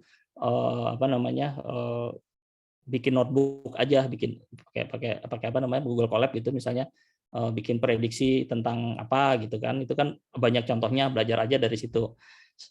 Itu salah satunya menguasai tools-nya. Kadang-kadang ketika di interview ya ujungnya sih tim industri itu pengen cepat langsung orang itu langsung terjun gitu ya, tanpa perlu banyak belajar ya. Jadi kalau udah bisa coding bisa itu ya itu nilai plus. Atau mengikuti kursus atau sertifikasi itu biasanya juga membantu. Tapi biasanya yang dicari itu yang mempunyai kemampuan. Itu seringkali kalau kami juga seringkali nggak ngelihat background ya. Tim data science kami itu memang ada yang S2 matematik gitu ya, tapi ada juga yang saya lihat dari fisika, dari geografi atau dari apa gitu tuh ada lulusan itu ya masuk ke tim data science kami. Yang penting mereka punya dasar yang bisa dikembangkan di situ. Jadi mumpung ada waktu, masih muda gitu ya, ya main boleh tapi 50-50 gitu ya. Main tapi tetap jago gitu ya di coding. Bisa nggak ya kayak gitu ya? Anaknya gaul tapi jago. Dulu saya punya teman nih, cerita pengalaman aja. Temen kakak kelas gitu ya. Dia hobinya ngeband gitu, tapi dia nggak lulus, tapi dia jago banget dia kalau coding. Dulu zamannya orang, kalau dulu ada Visual Basic gitu ya, atau Delphi gitu ya. Nah, dia udah bikin aplikasi kayak Delphi atau Visual Basic sehingga orang coding itu cuma drag and drop gitu. Dia udah bikin kayak gitu. dengan caranya dia gitu. Tapi karena dia suka gaul gitu ya, ya kuliahnya kadang-kadang dia ya kadang-kadang sih kalau dulu kan ada kuliah yang harus wajib lulus gitu ya, dan kuliah itu kuliah dasar gitu ya itu kadang-kadang suka jadi penghalang juga gitu. Ya ada yang seperti itu ya. Tapi intinya sih kalau mumpung masih muda menurut saya banyak gaul, terus kemudian ya kalau bisa bergaul dengan teman-teman di sosial gitu ya. Terus kemudian ya mulai jalin hubungan baik. Terus kemudian ya kalau bisa itu jangan berpikir kita kerja gitu ya di awal. Ya kalau syukur dapat kerja ya alhamdulillah. Tapi kalau bisa bikin inovasi, kemudian kan sekarang banyak tuh program-program startup ya dari Kominfo, dari Kemenperin, terus dari Backcraft ya. Itu juga banyak program-program itu di situ gitu ya. Dan itu bisa, kalau kita ada ide, kita bikin prototipenya, kita bisa ajukan gitu pendanaan di situ. Sebetulnya itu banyak program-program yang ya kita menjadi inovator gitu ya, bukan kita jadi kerja gitu ya, tapi jadi inovator. Jadi membangun startup, membangun inovasi, dan itu ya menurut saya menarik gitu ya. Kira-kira seperti itu sih. Tapi intinya sih ya banyak latihan, banyak bikin sesuatu. Pasti kepake itu ketika di interview, apalagi kalau ketika sudah banyak punya pengalaman gitu ya, misalnya sering bikin notebook gitu ya, sering bikin notebook misalnya, kan yang gampang-gampang itu kalau yang dasar-dasar machine learning atau data mining itu kan banyak tuh orang share notebook. Coba aja codingnya, entah itu pakai Python, entah itu pakai R gitu ya, nanti taruh di GitHub ya, di GitHub-nya dirapiin gitu ya. Jadi sosial medianya developer itu GitHub ya, GitHub-nya nggak bisa dirapiin ya, dirapiin di situ jadi portfolio. Itu jadi sesuatu hal yang positif.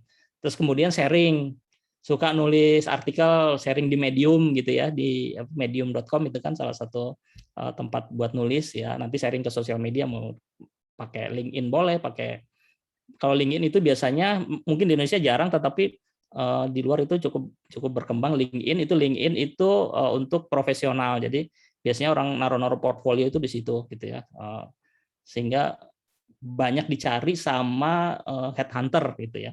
Headhunter itu seringkali lihat profil yang ada di LinkedIn, itu juga dirapikan gitu kan. Nanti pokoknya setiap kesempatan itu dibuka terus, jangan menutup kesempatan yang ada. Intinya terus belajar dan terus berkarya sih gitu. Baik. Panjang lebar ngejawab nggak ya? Sepertinya sudah terjawab sih harusnya. Bagaimana tadi Afil Mahrin, apa ada yang mau ditanyakan lagi mungkin? Oh udah, terima kasih. Baik. Ya Pak, berikutnya masih ada lagi nih. Jadi kayaknya udah tambah lagi nih pertanyaannya. Dia pertanyaan dari Hartina. Memasukkannya gimana, menentukan feature yang memang benar-benar dibutuhkan dalam pengolahan data. Misalnya prediksi pada big data yang punya segudang feature. Ini teknis Oke, juga ini serius ya. silakan Pak. Oke. Di feature extraction itu ada beberapa cara gitu ya. Jadi yang pertama biasanya kita bisa mencari korelasi ya, korelasi antar variabel itu biasanya pakai apa namanya? Kalau di Pandas ya, pakai core gitu ya. Core terus pakai fungsi core gitu. Nanti ketemu korelasinya gitu. Itu salah satu caranya. Atau sebetulnya setiap algoritma itu punya feature selection sendiri gitu ya, punya feature selection sendiri, tapi memang nggak semua algoritma mensupport feature ya. Jadi mensupport feature selection, jadi memang ada feature selection yang disupport sudah istilahnya embed di algoritma gitu ya. Itu bisa dilakukan feature selection seperti itu. Jadi nanti ketemu nih feature yang paling berpengaruh terhadap algoritma ini gitu ya, gitu. Itu nanti ketemu. Terus ada juga kalau di deep learning datanya masukin aja gitu, nanti si deep learning-nya yang nentuin feature-nya mana yang paling sesuai gitu. Kalau di deep learning itu justru lebih mudah, tinggal masukin aja semua datanya, nanti si network-nya itu, setiap perseptronnya itu, setiap node-nya itu yang akan memberi bobot terhadap semua feature masukan. Itu sih secara umum sih begitu, bisa dilakukan seperti itu. Jadi bisa melakukan korelasi. Korelasi kan sebetulnya juga macam-macam ya tekniknya, itu nanti bisa di apa namanya, paling sering sih ya Pearson sama ada satu lagi itu bisa dilihat value-nya mana yang feature itu sesuai, atau pakai feature selection yang ada di algoritma gitu ya. Ataupun ya kalau pakai tekniknya deep learning ya bisa dimasukkan semua, nanti di situ secara otomatis akan diselect oleh si framework algoritmanya atau si network algoritmanya. Deep learning-nya itu yang akan menentukan itu gitu ya. Gambaran umumnya sih seperti itu ya. Mudah-mudahan menjelaskan ya. Ya. Oke, tadi Hartina ya, Saudara Hartina, mungkin kalau ada yang mau ditanyakan silakan. Sebelumnya mungkin kita lanjut dulu ya. Ada pertanyaan lagi terkait tentang security ya. Ini dari Mudatsir, Saudara Mudatsir. Untuk security dari datanya sendiri, hal yang perlu diperdalam ya, selain sistemnya dan servernya, itu apa? Untuk data engineer, apakah bisa ikut serta dalam proses security atau pengamanannya? Ini sama kurang lebih ya, data engineering, hal apa yang perlu bisa dilakukan agar datanya aman? Oke, silakan Pak. Kalau security itu layernya macam-macam ya. Biasanya kalau ketika implementasi data security itu mulai dari kebiasaan penggunanya gitu ya. Kadang-kadang gini,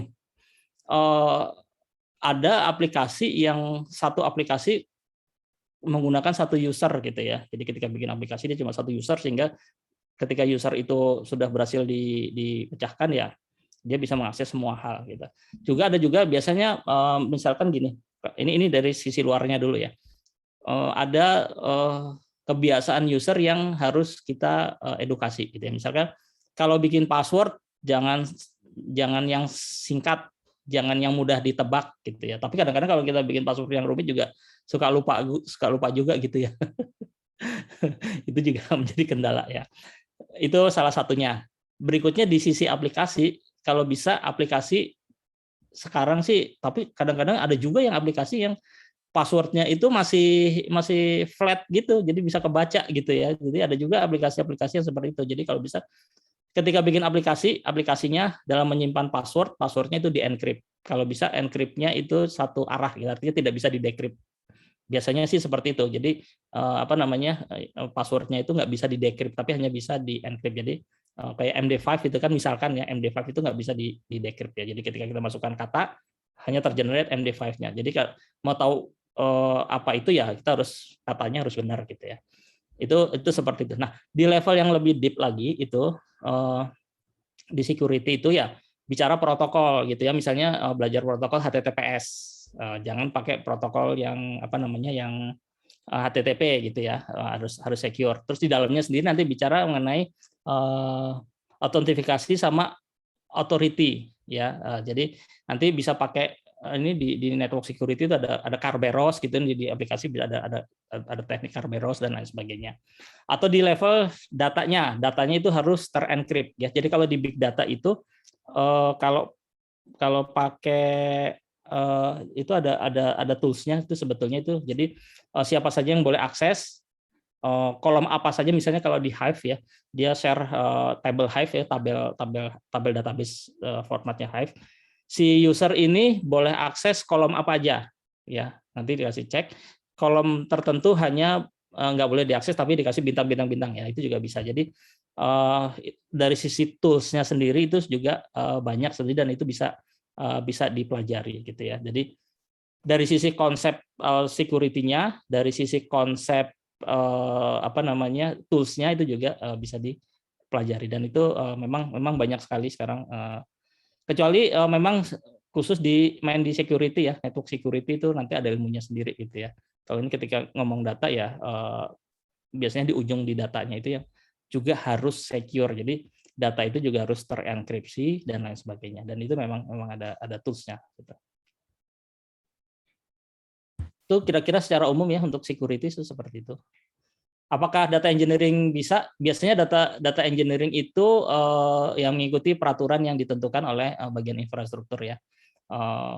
Kalau misalkan dia harus, kadang-kadang ada juga yang diwajibkan untuk di-encrypt. Data ini tolong di-encrypt, nggak boleh nggak boleh di-share ya. Kita membuat proses pengolahan data untuk melakukan enkripsi data tersebut. Ya, itu di data engineering ya, seperti itu.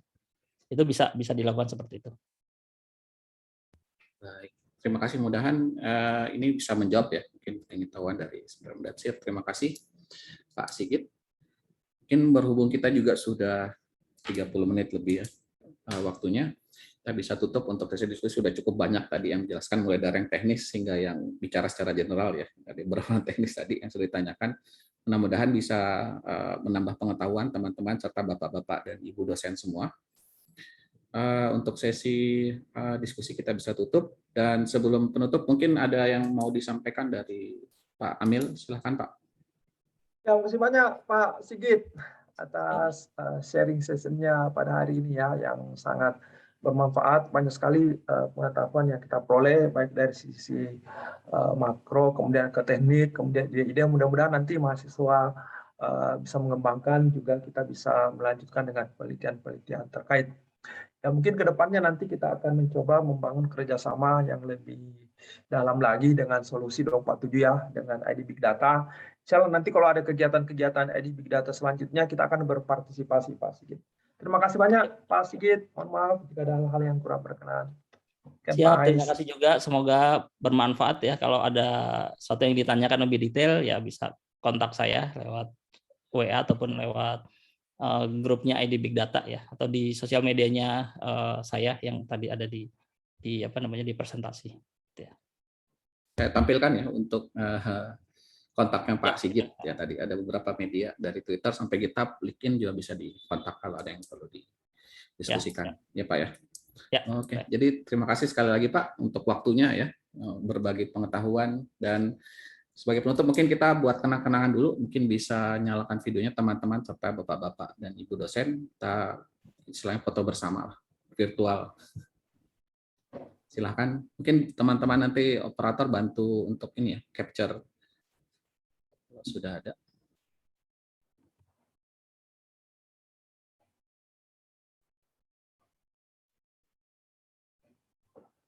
Silahkan dinyalakan. Masih belum banyak ya, kita coba minimal 1 halaman full dulu deh.